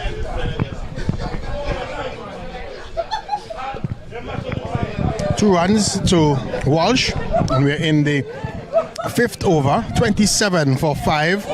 Remember, it's the ABCA VAX 8 competition. Samuel is in, and they're going to get another single as this one is steered down into the point region. Mosai Thomas is posted there. One more to the total. That's better batting by Walsh there, just trying to lay bat on ball. Business of John Baptiste trying to hit the ball in the air, and you're 5 wickets down. Only 2 more wickets required by All Saints. The ball, Piggott's crashes out, and they've only got 28 on the board. He'd be more inclined to try and find the gaps, try and put something on the board that giving. And the good thing about it is chance. that every batsman must bat. So even if they lose 7 wickets, the 8th batsman can continue batting and try to set a total for the All Saints Pythons to chase. John Baptiste and Walsh in. Little Francis, Kadim Henry, Dimari, Benta, Melik, Gershom, Phillip, and Vincent Shadrach Jr. all back in the pavilion. As Samuel missed his run. But this is a good attacking cricket by All Saints. They've been spot on since ball 1 of this ABCA VAX 8 final, and they're not letting up. Again, another good delivery by Samuel. Walsh going for an expansive stroke, not making contact. I think at this stage, though, you want to reduce the dot balls. You want to make contact with everything. At least put back on ball. Yeah. The field is spread. You can run the 1s and 2s until you're able to get the loose deliveries. All Saints has been bowling very, very, very tightly. So you want to try and score off every deliveries. Boy. He's going to get some runs here in Walsh. He had a slash at that one. The ball going past Kadim Josiah, who is at that backward point position. He just changed places with Mosai Thomas, and the ball going past him. For a moment, you thought that he was going to try for a spectacular, looking to go for a dive, but the ball got past him quickly, and the batsmen were able to rush back for 2. 31 for 5 is the total. Here is Walsh driving another delivery that is up to him. This is what he's going to have to do, at least for the time being. Get a run at least off of every delivery and hope that things can happen. 33. Is it 32? 33, I think. Conclusion of the 5th over. 32 for 5 at the end of over number 5. There's not a good over there by All Saints. They're all over Piggott's at this stage of the game. Just 2 overs remaining, and Piggott's Crushers only have the 32 on the board in this the final, and it's not going to get any easier as Alzari Joseph is going to come on from the Northern or commentary box end. No, he's not. Change it now. Joseph is going to bowl. Who is going to bowl? So Alzari is saving himself for the last over. Yeah. Piggott's need a hurry on, and that goes without saying.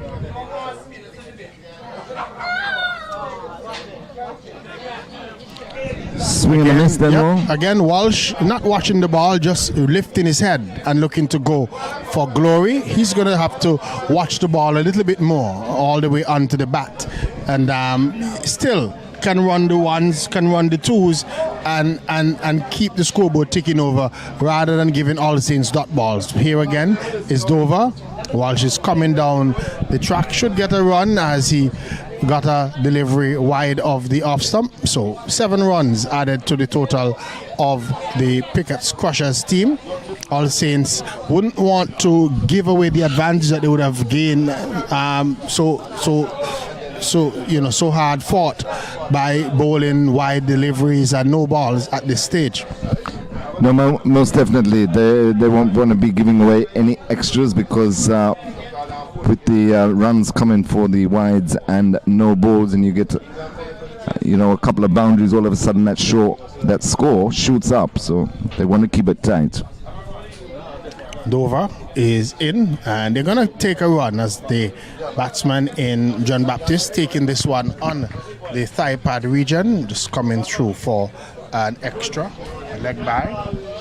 One more to the total. It takes it on to 40 for 5. 40 is definitely not going to be enough. They're going to need a little bit more than that.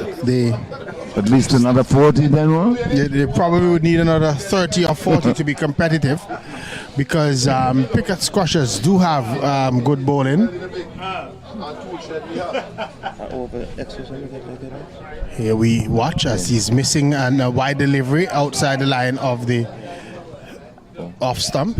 So 46 for 5.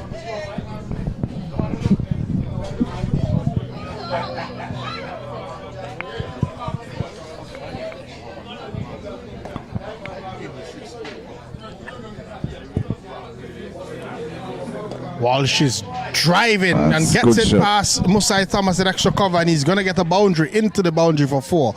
Jumping down the track and getting good bat onto that one. It left the bat and traveled somewhere in the air, but it flashed past Musai Thomas at that extra cover position and into the boundary for 4. 50 for 5 with 1 delivery to go in over number 6. Yeah, brings up the 54 Pickets, but a good shot there by Walsh. He's the set batsman on 15 now.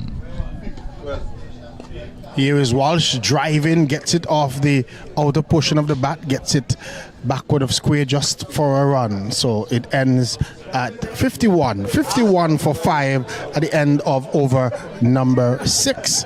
Walsh is there on 16. John Baptist yet to score. Yeah, Walsh being the set batsman, 1 over remaining. It'll be up to him to see what Pickett's Crushers can post. They'll be hoping, of course, for a few extras and seeing if they can get a 20 out of this over to get into the 70s at 51 for 5. But it will not be easy, because from the southern end, bowling the final over that remains is Alzari Joseph. Yep, and if you are an All Saints fan, this is one of the persons you would want to be bowling that final over for you. Somebody who is slowly getting all the experience that is needed. He is a West Indies fast bowler and representing his village today in this VAX 8 tournament. So Alzari Joseph to start the final over. He's bowling to Walsh, and Walsh jumps down the track and meets this one and hits it hard, but out to the long on region, turns and comes for the second one, and is easily run out. And John Baptist is easily run out there. Walsh calling him back for the second run. John Baptist very disappointed, but the fielder getting a good throw back to Alzari Joseph, and that's the end of John Baptist. So the total is now on to 52 for 5. Yes, 52 for 6, and just the one added of that Alzari Joseph first ball. He hit it well enough, Walsh, but he hit it high, and there was a fieldsman down on the long off boundary. Come round, fired the return back to Alzari Joseph. Of course, Pickett's going for the second run, as they need every run they can get at this point in time. But John Baptiste couldn't beat the return and was run out. Tyree Moore has come in to join Walsh. Walsh is hitting this one in the offside. This time Again they come in. should be 2. That time they turned long before the field had gotten to the ball and got back easily for the second one. 54 for 6. Malik Walsh trying to save some face here for the Pickett's Crushers team in this VAX 8 tournament. Alzari Joseph is bowling to him, and this one is high up in the air. Alzari settles under it and takes the catch. So 54 is now for 7. Yes, well ball there by Alzari. He's been just falling well within himself today, just off a couple of steps, making sure the line and length is immaculate. And that one top edged by Walsh, and went skied straight up in the air, and Alzari had no trouble catching it off his own bowling. So good wicket there. Last man Moore now, see what he can master. So Moore is by himself, and here is he's going to have to look for 2 as he's coming back for the second run, and he's run out at the wicket keeper's end. They're all out. Excellent bit of feeling, throwing the ball at the wicket keeper's end, knowing that's where they can run the man out, and he hit the stump from distance, and the biggest crushers are all out. 55 all out in this VAX 8 finals, which means that All Saints will need 56 runs to achieve victory. Yes, excellent effort there. Exactly what you'd want from your bowlers and fielders in a final, and that's what All Saints produced. Pickets were never able to get away, lost wickets at regular intervals, and apart from Malik Walsh with 19, who was last man out, or second to last man out there, 4 Pickett's crushes, nothing else to write home about, and only 55 all out on the board in 6.4 overs bowling, and it was Dimitri Lucas who got the figures in his over, 2 for 2. Azari Joseph was bowling the 4 deliveries off that last over, 1 for 4, and Malik Marslan 1 for 5, who bowled very well again. But excellent performance there by All Saints. Now they'll be looking to wrap it up, I presume. Alzari will open the innings again, or maybe he won't, but you would presume he would. You would think so, based on his performance in the semi-finals. Right. Let me just give you the Pickett Squashers scorecard. Elroy Francis was caught Andrew Samuel of Dimitri Lucas for 7. He faced 7 deliveries. Kadeem Henry was bowled by Marcelin for 5. Of 4 deliveries, Demari Benta was caught Marcelin of Lucas for 1. Malik Walsh was caught and bowled Alzari Joseph 19.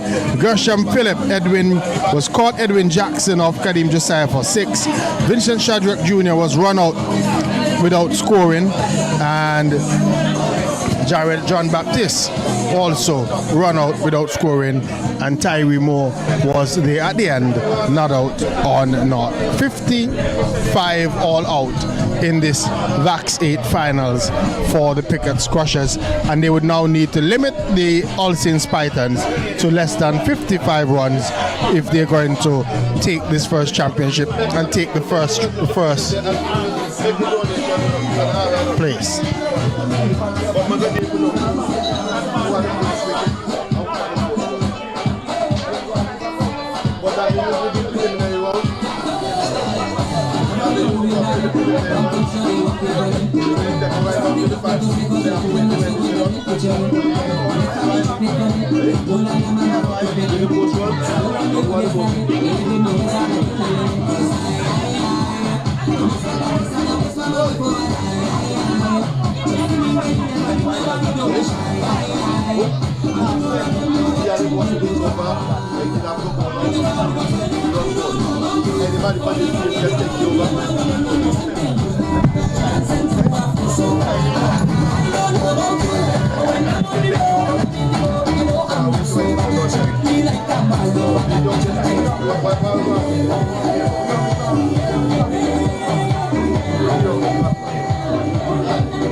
Four matches.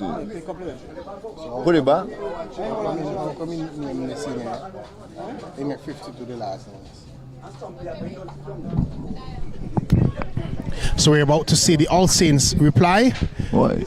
First delivery wide outside the off stump, reaching for it and missing it was Dover. Dover looks a little bit out of touch so far in this VAX 8. Don't seem to be getting the ball away at all. Big Christmas demo. Probably still recovering. Probably still recovering.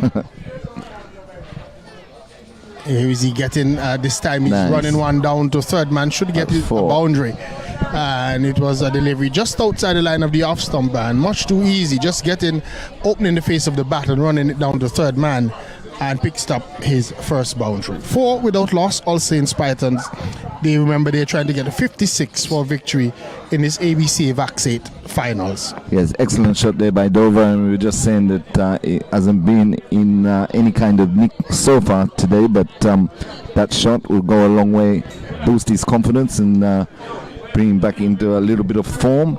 Batting with Alzari Joseph, of course, and they only require 7.8 and over to win this ABCA VAX 8 final. There's 56 required.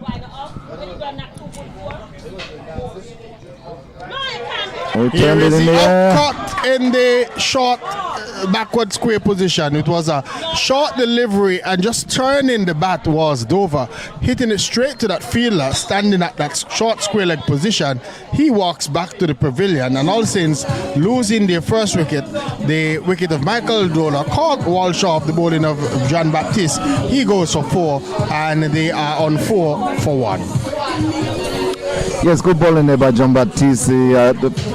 Pitched the previous delivery up just outside the off stump, and Dover had no trouble running it down to third man for a boundary. That one he decided to dig in a little shorter, and for a half-hearted flick there by Dover. As we say, not in the best of forms. All he could do was get a top edge, a simple catch there for the square leg fieldsman. So good breakthrough, much required breakthrough for Pickets to strike early, and that will do their confidence the world of good. 4 for 1. Yep, they're going to need to get wickets and get them consistently. They're going to want to dislodge somebody like an Alzari Joseph early too, in order to try and defend what is a modest total, a very small total under the circumstances, based on what we've seen so far in this tournament, the 55 runs made by Pickett's Crushers. John Baptiste starts and misses his run and then gets back to his crease very quickly.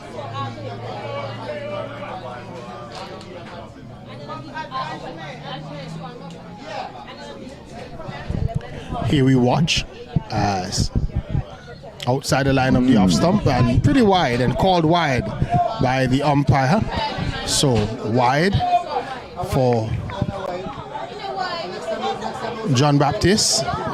Pretty wide of the off stump, and remember, the wides and no balls are not bowled over in this tournament. They are penalized by 6 runs for the batting team.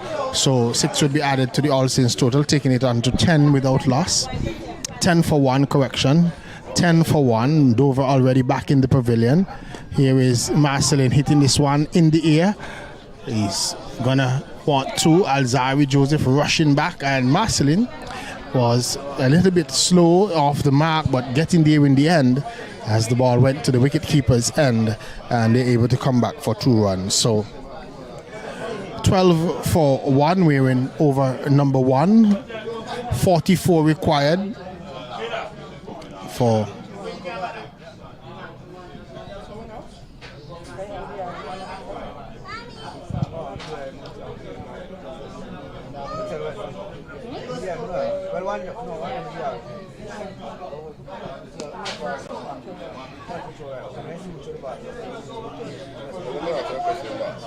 so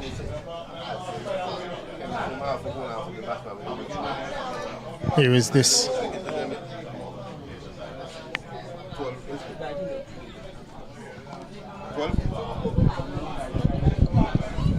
The end of the over, it's on what, 13 for 1 at the end of the over. Marcelin is on 3, Alzari Joseph yet to score. Yes, not a bad over there by John Baptiste. He got the wicket. Unfortunately, gave away the extras there with that wide, which they can ill afford to do. The Pickett's Crushers only posting 55 on the ball. Bowled out actually by All Saints for 55 in this final match. So 13 for 1 after 2 overs. The All Saints Pythons, and now Alzari Joseph will be able to face his first ball of the innings. Alzari Joseph would be hoping to have a good innings like he did in the semi-finals. His first delivery is striking it hard out to the long off region, but just a single, pulling the fielder off the long off boundary, and just 1 run. Looks to be Vincent Shadrack Jr. who is bowling for Pickett's Crushers. Looking for breakthroughs here are Pickets.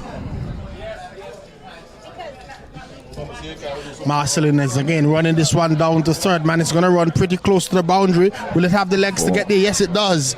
And so outside the line of the off stump with no third man in place, Marcelin just angling the bat and running this one down to third man and picking up a boundary for All Saints. Well needed boundary for the All Saints team. Yes, nice boundary there by Marcelin, just opening the face and running it through the vacant third man region. And 4 runs to All Saints in pursuit of this 56 for victory. Here is delivery wide down the leg side, and they're also going to take a run. So that'll be 7 runs to the All Saints team.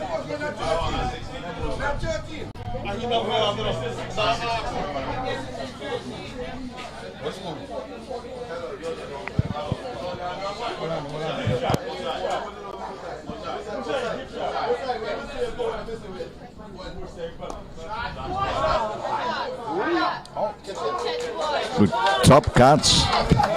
Alzari Joseph rolls out to that fielder out in the extra cover region. Looks to have been a good shot. People were saying, shot boy.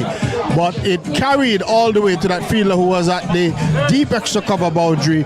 Came forward and was diving forward and made the catch. Good catch taken in the end. Alzari Joseph goes and All Saints losing their second wicket and could be in a spot of bother there, 26th for 2. Yes, that was the wicket they needed. Alzari Joseph was the one that Pickett's Crushers would have been looking for. He looked to lofted high over extra cover, and the fielder coming in from the extra cover boundary took a tumbling, diving catch, very smart catch to get rid of him, and that will give Pickett's Crushers somehow hope. 26 for 2 though, just 30 required, and they still got 5.2 overs remaining, so Pickett's, they still need to keep looking for these breakthroughs just to try and put some pressure on All Saints, because the previous few deliveries before that wicket Denmore was the wide, so you got the extra 6 runs there and the boundary to Marcelin. So, in a couple of deliveries, you can quite easily keep up with this required run rate of 5.6 when currently they're going at 15.6. So at 26 for 2, even though with the wicket just falling of Alzari Joseph, very smartly caught at extra cover, you'd still say that All Saints are in the box seat here. Here is another delivery, steered away down to a short third man position. They rush a single, so one more to the total. Dimitri Lucas getting off the mark, and Marcelin on 8.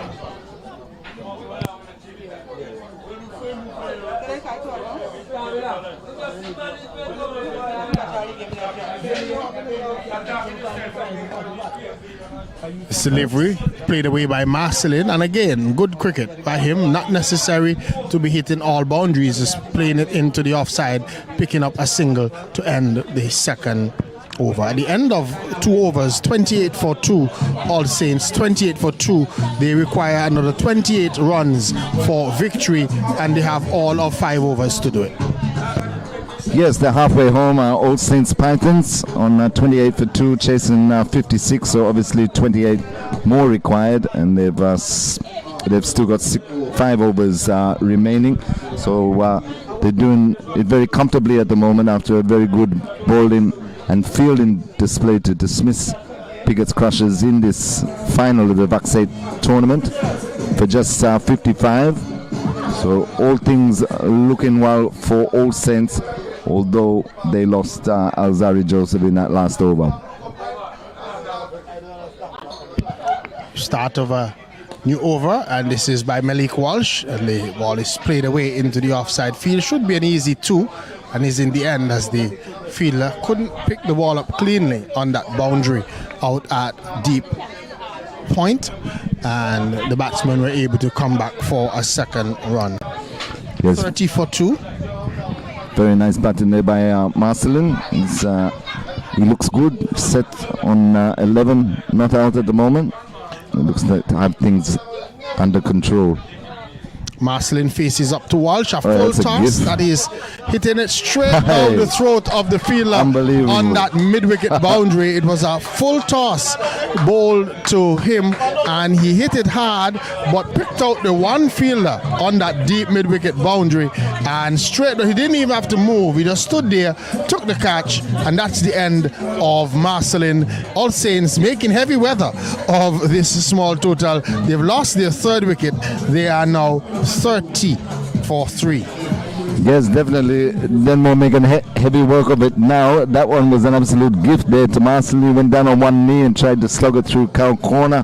Hit it well enough, but hit it straight down the throat, as Denmore told you, of the deep mid-wicket fielder. And now 3 down in the 3rd over. 30 on the board, but still 26 required. So you'd still say that All Saints are in you should still control. say that they're still in in Yes. front, but anything But can happen. We saw definitely, and wickets another falling wicket, very yeah. regularly when Pickets were batting, the Pickets crushers were batting, and now that the Pythons are at the crease, they're making heavy weather of this. In the third over, they've already lost 3 wickets. The wickets so far, Michael Dover, Alzari Joseph, and of course Malik Marcelin. Here is a slow delivery bowled by Walsh, and the batsman is just working it up on the onside out to the long on region for a run. And they can just keep knocking it around, and more, they don't need anything flashy, or they don't need many big shots. They can just play sensible cricket, knock it in the numerous gaps that are out there on the field, and they'll still get home quite comfortably. Here is Walsh, and just cut away down to backward point and runs into the boundary, and that's 4 runs. It was a short delivery outside the line of the off stump from Malik Walsh, and the batsman in Dimitri Lucas just rocking back and cutting it hard past the backward point position and picked up 4 runs. Nito Baptist has come alongside me. Good afternoon, Nito. Good afternoon, Denmo. How are you? I'm good, thank you. And this sport is called cricket. Koma is putting me in the hot seat. But we're glad to have you. Here is this delivery and taking the batsman on the pads as Dimitri Lucas was covering up. Malik Walsh just changing his line of attack, coming around the wicket, and no run scored in the end. 35 for 3, 22 required. So Nito, your thoughts? Have you watched any of the cricket so far? Yes, I have. I think all Saints should be able to take it if they just keep their composure and bat, given that they're losing wickets. But I think it's still very much in their favour. Poor delivery by Walsh, and he swung away down to backward of square and into the boundary for 4 by Dimitri Lucas. It was a full toss, and he gave it the full treatment. Got it flying away from that fielder who was in that backward square position and got it down to the boundary for 4. Ironically, Denmore, Pickets have been unbeaten coming into this final. And I was just saying to Bike, in any competition, you're Joe loss. Joe loss. And it's just unfortunate that your loss may come in the final. Certainly. and right here, we see 39 for 3. And just to put in one of your worst performances in the finals is not what you want from Definitely a team like Pickets. You want when you get to the finals that everybody's clicking on all cylinders, and that didn't happen today for the Pickets Crushers team. However, they're fighting. They've gotten 3 wickets. I think they've gotten the danger wicket of Alzari Joseph, because had he been still at the crease, he could have finished this match very quickly based on what we saw in the semi-finals when he got a half century not out. And Elroy Francis Jr., here is this delivery. They're playing it out into the offside field, and he's rushing through, almost damaging himself for a run there in Dimitri Lucas. And so it's going to bring Jackson on strike. Denmo Roberts and Nito Baptiste on commentary here. It's the ABCA VAX competition, so it's actually Jackson who got that run. Lucas is on strike. Here is he coming forward and dropping this one into the offside. Wanted a single sent back by Jackson, and there's no run. I tell you what, Denmo, I particularly like what I'm seeing from Pickets in terms of the age group. I think it's encouraging. A lot of the teams, you should have seen Jennings. They had some youngsters, 2 13-year-olds playing and holding their own as well in this competition. A cut shot there from Lucas, and he was able to pick up 2 more runs. So 14 required for All Saints Pythons to take the first prize, which is what, $800? They go home $800 richer. And here is he cutting again and gets 1 to the fielder out in that deep, and he seems to be having a little bit of a problem throwing the ball. However, All Saints batsmen were comfortable settling for 1. 13 required. Here is this delivery struck away in the air by Jackson, and they trod through for a run to the ire of their coach, who is screaming his head off back there. I don't think there's no need to rush at this stage, then. 12 required. Here is this delivery driven beautifully out into the onside field but just for a run by Dimitri Lucas, and takes the total on to 45 for 3. 45 for 3 at the end of over number 4. 11 runs for victory for the All Saints Pythons. Still 3 overs remaining. 3 overs to go, yes. So 3. And I see old boy Daryl Thomas making a return then more. Yeah, and he bowled very well in the semi-finals. As a matter of fact, just 2 runs coming from his over in the semi-finals, and he got a wicket. Rolled back the years, you would say, for Musai Thomas. I hope the years is the only thing he well, back. That's what I'm hoping, because soon from now we might have to see as the roll back the army back into place. He actually threatened to run off one of those deliveries that he was going to bowl, and but it was good to see an old timer, somebody you haven't seen on the field for a while, back playing again in Daryl Musai Thomas for All Saints in this VAX 8. And I think All Saints used good strategy, especially in the semi-finals, where they had some bowlers that really made a difference. Musai Thomas being one of them that came in and bowled. They bowled 3 tight overs towards the end. The last 3 overs going for something like 12 runs, which really changed the game. Start of the 5th over. First delivery outside the line of the off stump, and Jackson can't make a run. 45 for 3. 11 runs needed by All Saints for victory.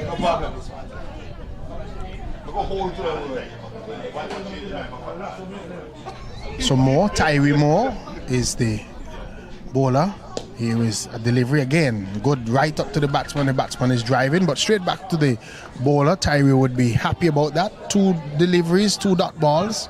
So keeping the pressure on the All Saints team. And the Pickett's fans are still hoping. They're still holding out hope for a miracle. Yep, hoping that they can pull off this victory. Here is a delivery, flashing outside the line of the off stump and not making contact is Jackson.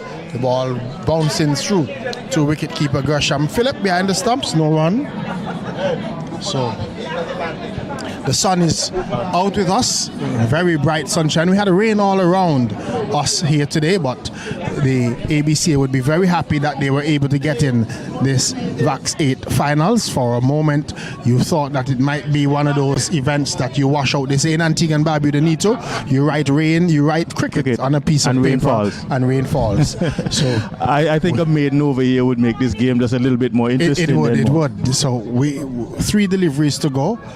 No run so far in this over. Here is another delivery that is beating the batsman outside the line of the off stump. Another dot ball. 4 dot balls in a row by Tyree Moore, and All Saints still requiring 11. But now it has come down off of 14 deliveries. So it's really making it a little bit more interesting, this over by Tyree Moore. Moore is ready again, and Jackson is on strike. Here is he in to bowl to Jackson, and Jackson drops this one on the pitch, and the bowler comes through and fields to his own bowling, and there is no run. Another dot ball. It's Dimitri Lucas who is actually on strike and unable to get away any of these deliveries. Coach Roxy Joseph is looking a little bit more worried. He was all seated and relaxing. Now he is beginning to move. Here is Lucas driving, gets it off the edge, and he gets a no ball as well. So this is a trouble for the Pickett's Crushers team, because no balls in this tournament go for 6 runs. Yep. And with one given as well, 7 runs off of that one delivery that really spoiled what was going to be a very good over. It has taken All Saints Pythons that little bit closer. 4 runs required of the final 12 deliveries. 12 to win at the end of over number 5, 52 for 3. Do you think it's pretty much over then, more, or you think there's still hope? Pretty much over. I think that if that last delivery had just gone for 1 without the added 6 runs from the no ball, it would have been a different kind of game. With just 4 runs to get, and Dimitri Lucas on strike, you would think that the All Saints team would feel that they would be able to get home with Well, I victory. tell you what, Denmo, we've seen some very strange things happen in sports here in Antigua and Barbuda. So let's wait and see what happens. This is cricket, so you know that they say it's a game of glorious uncertainty. Here is this delivery wide down the leg side that will end the match. It will end the match because the wide down the leg side would have gone for the 6 award that they needed 4, and it's an anticlimactic end to the tournament where the wide bowled by the bowler down the leg side. Who was that final bowler? Benta, and Benta firing one down the leg side, giving All Saints victory in this VAX 8 tournament. So the All Saints Pythons coming away with victory in the ABCA VAX 8 tournament against Pickett's Crusher.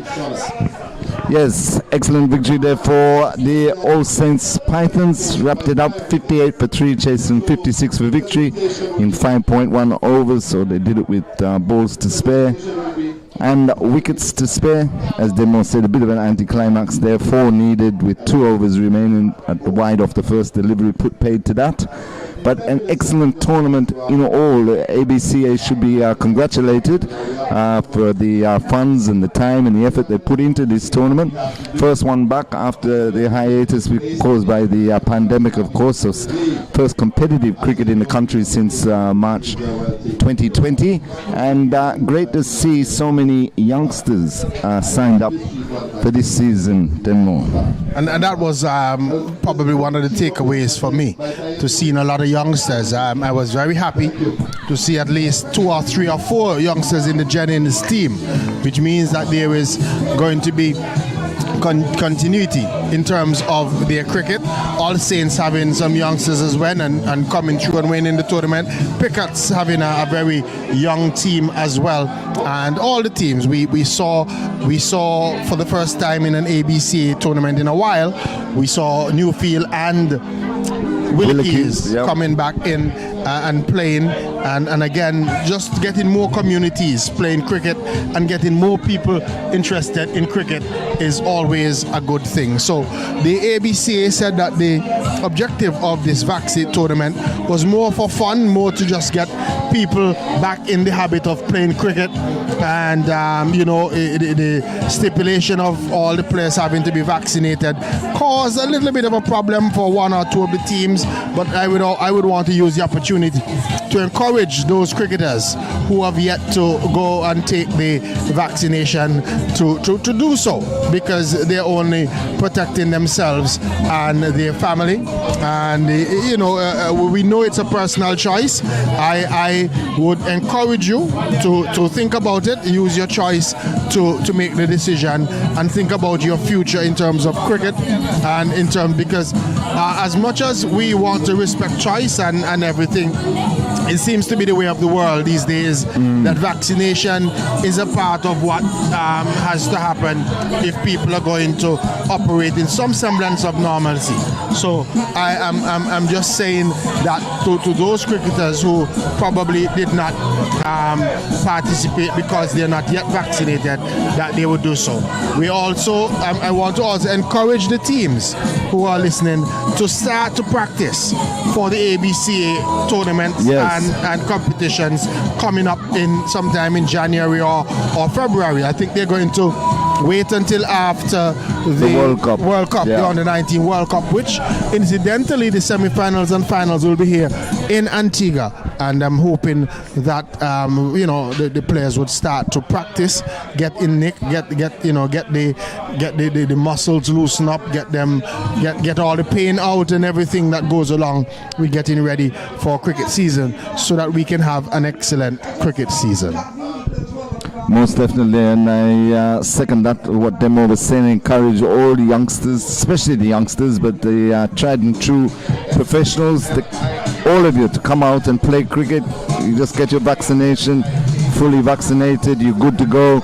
You're out in the open, in the fresh air, playing a wonderful game of cricket. And as I say, ABCA have done a fantastic job of putting this competition on. Disruptions with the weather, they got through all that, was postponed for a week. All that, congratulations to All Saints for winning the final today over Pigot's Crushers by 7 wickets. But congratulations to everybody involved, putting on a wonderful show, wonderful tournament, and great to have cricket back in the country. Certainly, and thank you very much for coming alongside me, Terry, and assisting with the commentary. Always great working with you.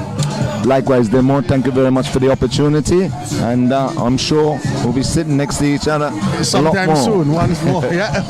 All right, so folks, there's going to be a presentation ceremony by the ABCA VAX Cricket Association to follow, so you can stay tuned with the stream here and see who are the folks who stood out in this VAX 8 tournament. So that has brought us to the end of our coverage. All Saints Titans coming out champions in this ABCA VAX 8 tournament, the tournament to come back after the lockdowns of the pandemic. 8 players, All Saints coming out on top, beating Pigot's Crushers in the finals.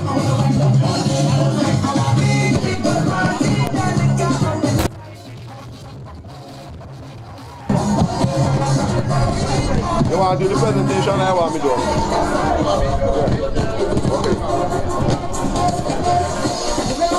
Well, I'll do the presentation with. They have enough mic to come up here? Oh no, remember you do the mic, but you can do everything done in it? Oh, you have to do it too much.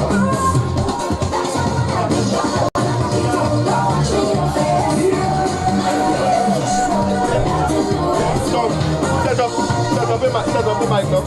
Which mic? Which one? This one. This one, yeah? Yeah. Okay, yeah. Just tell me which one you want from, and then. That's it? Can you go on now? Let's go.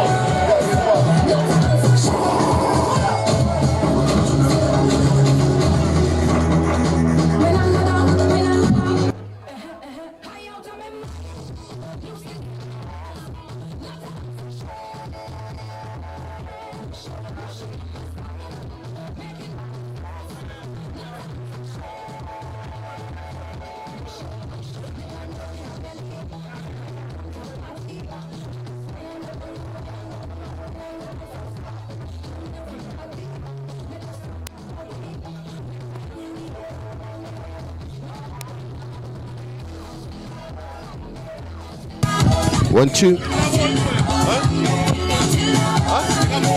Yeah, come over.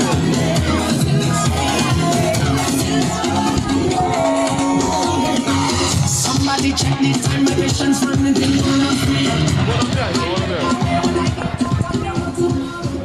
It's like I can barely sleep. My wife got to get on my zone. Toss and turning in the sheets. His face and have no control. I never wish to stay like that. I have no. 1, 2, 1, 2, 1, 2, 1, 2. 1, 2, 1, 2, 1, 2. Thank you. All right, in 3 minutes. Wait, this our kind of card is, and we can't say anti-man because them people don't love that. Yeah, okay, in 3 minutes time we're ready for the presentation. Stand by, we're coming up right now. Ain't it? Huh? Liquor man, what you say? Smile now, can you get some blow? Yeah, man. Love that liquor you did good, you hear? Yeah, man. Even by me now. Swing the ball nice and so. Hey, what is this, man? A cracker, what is cracker jack? No, this one a cracker jack, right? This one. This one, yeah, right. You can hear this one, right?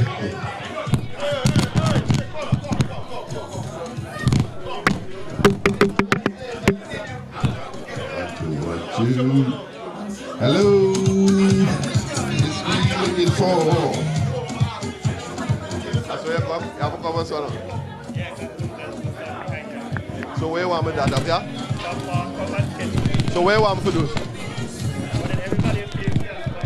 So where you want me to do that? Me say, you want me to turn so? Hey? Yeah, that's what to do. Yeah, that's me to do now. Yeah. And I made one more, then more. What may I say? I go face this way. Yeah, right. So then more go do ya.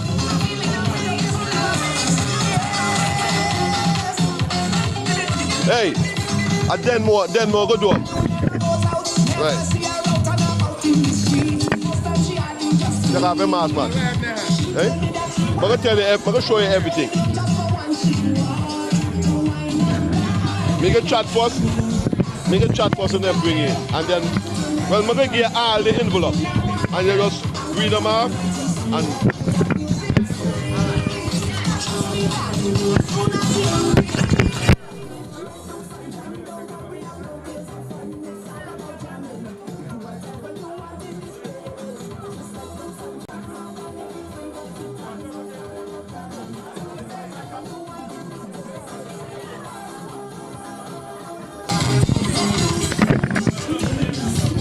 1 2 1 2 1 2.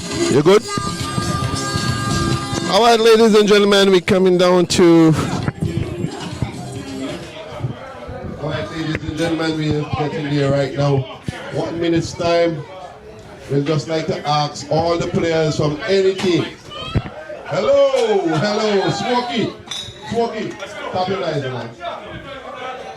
Ladies and gentlemen, we just would like to invite all the players who are still here to just come and take a stand in front of the pavilion area so we can get going with the presentation. 1 minute time, we are ready. Everybody, could you come in front, please? Thank you.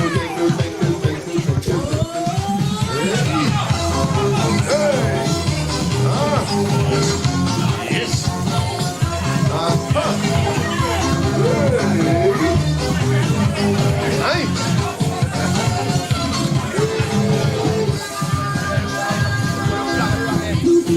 Put the flag wrong end. That's your man nearly not the flag is man. No.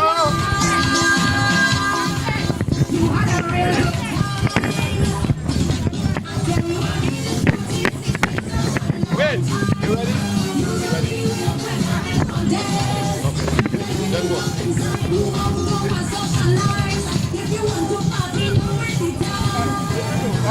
This Simone go do the two bushes. The who? This Simone. We can't do so. We'll just invite you to make a presentation. Okay, yeah. And I'll invite Madam Secretary to do President. Yeah. And Madam President will go come. So tell she to come because she can do the first one. Simone.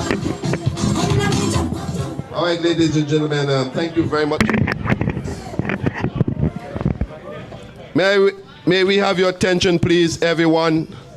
It will be just nice if you can just give us that little respect for a few minutes, you know. First, ladies and gentlemen, on behalf of myself and the Antigua Barbuda Cricket Association, I wish to thank each and every one, all the teams, for the commitment that you would have made to the VAX 8 tournament. I know we at the Antigua and Barbuda Cricket Association may have come under some level of criticism, but guess what?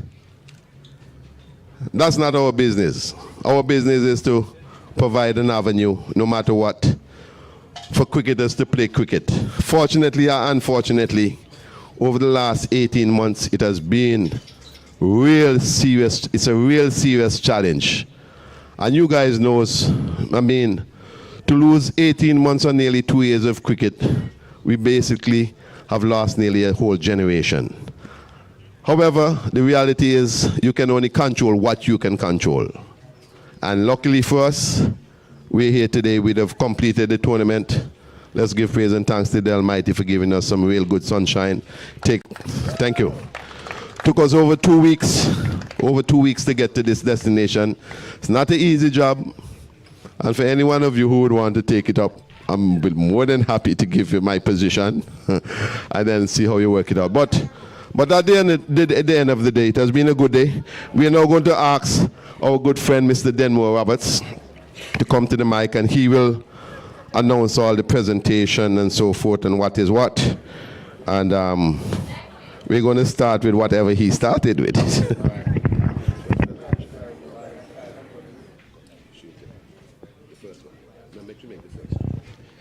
Good afternoon to all of you. And cricketers, let me just say to you, give yourselves a round of applause for giving us good entertainment over the past 2 weeks. Well, let me just say congratulations as well to the fans and to Pickett Sports Club. You've been a great host. Pickett, thank you. Give yourselves a round of applause. And the folks from Factory, who also made sure that all of the games were played.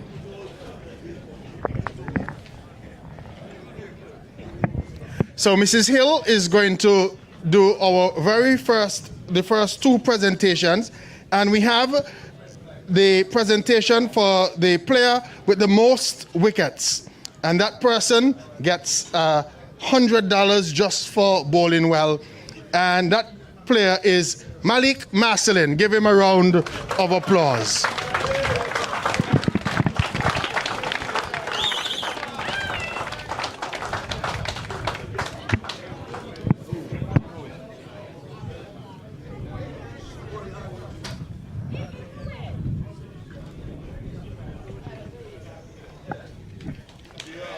We also want to ask the player with the most runs to come forward, and that player is also going to receive $100. That is Elroy Francis from Pickett's Crushers.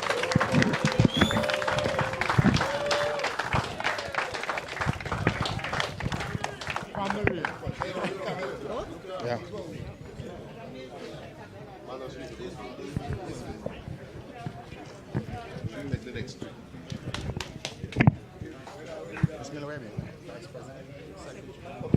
We're now going to invite Mrs. Miller, the Secretary of the Antigua-Barbuda Cricket Association, to make the next two presentations. And it is the youngest batsman in terms of age who participated in this tournament. And he gets a gift, compliments F&L Transportation Services, and it goes to Matthew Miller. Give him a round of applause. And we understand that Matthew is about 13.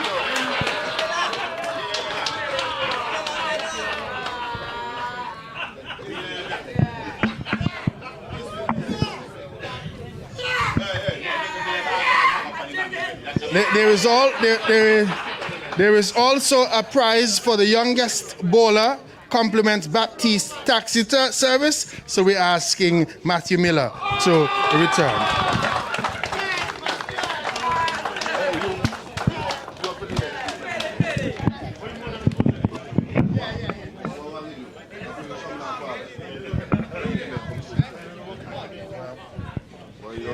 Four.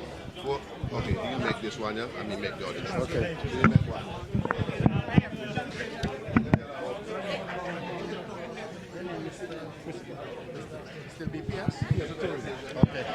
So we're going to ask Mr. Christopher, who is the permanent secretary in the Ministry of Tourism here in Antigua and Barbuda, to make the next presentation.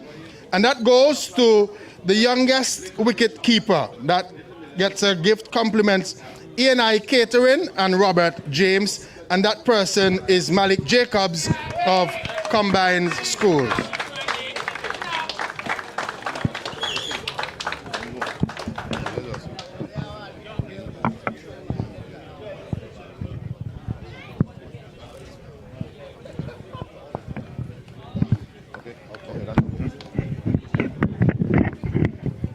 We want to make a very special announcement, just a special acknowledgement that the fourth place team in today's competition is Combined Schools. We're not asking them to come forward at this time. The ABCA will handle them at another time. You know that they belong to the ABCA program. So give Combined Schools a round of applause for being the fourth place team.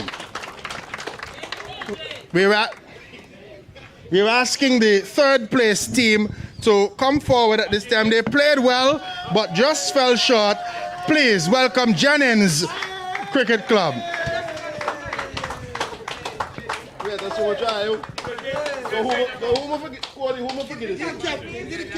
So they give the captain and the other two are for the photo.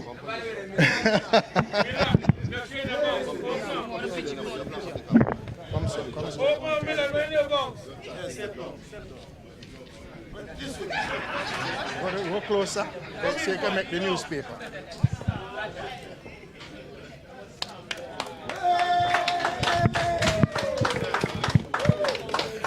We also want you to give a big round of applause for the team placing second, Pickett's Sports Club. And the representative team, the Pickett's Crushers.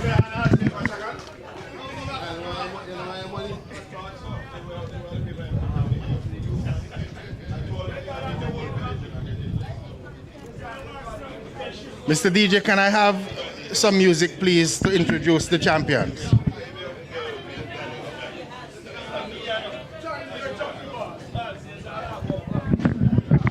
Ladies and gentlemen, the tournament was designed to have fun, and fun we did.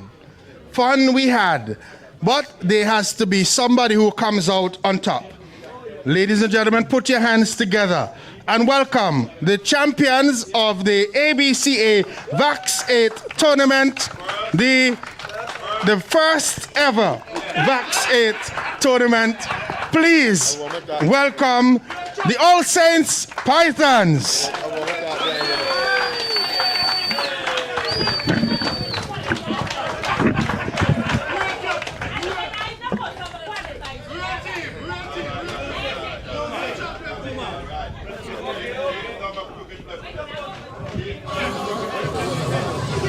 We're just asking the other members of the champion team, All Saints, to come for the official photo. You never know, you might make it into the newspaper. All right, ladies and gentlemen, thank you very much. Teams, clubs, we just want to encourage you to continue to train and practice, because obviously we'll want to tell you again, we have sent it out in the notice that very much after the finals of the ICC on the 19 tournament, we will start a tournament. Thank you guys very much again. The performances was great. I rather loved the game today. Unfortunately, some I don't win nothing, but some I win something. Thank you very much. God bless you.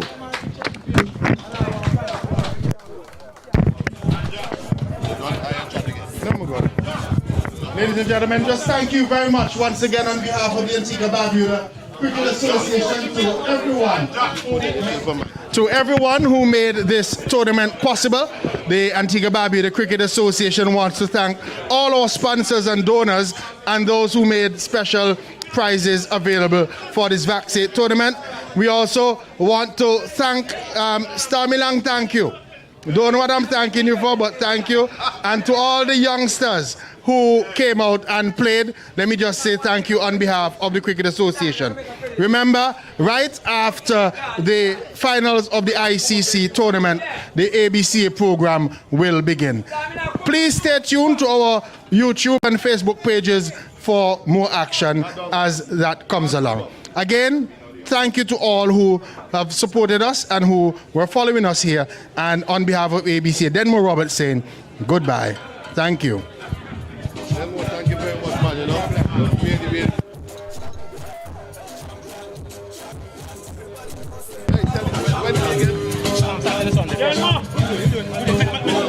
hold on, wait, one more. Hey, tell them more. Tell them more quickly what you want. We can get this over to you by tomorrow. No problem, bro. Thanks, eh?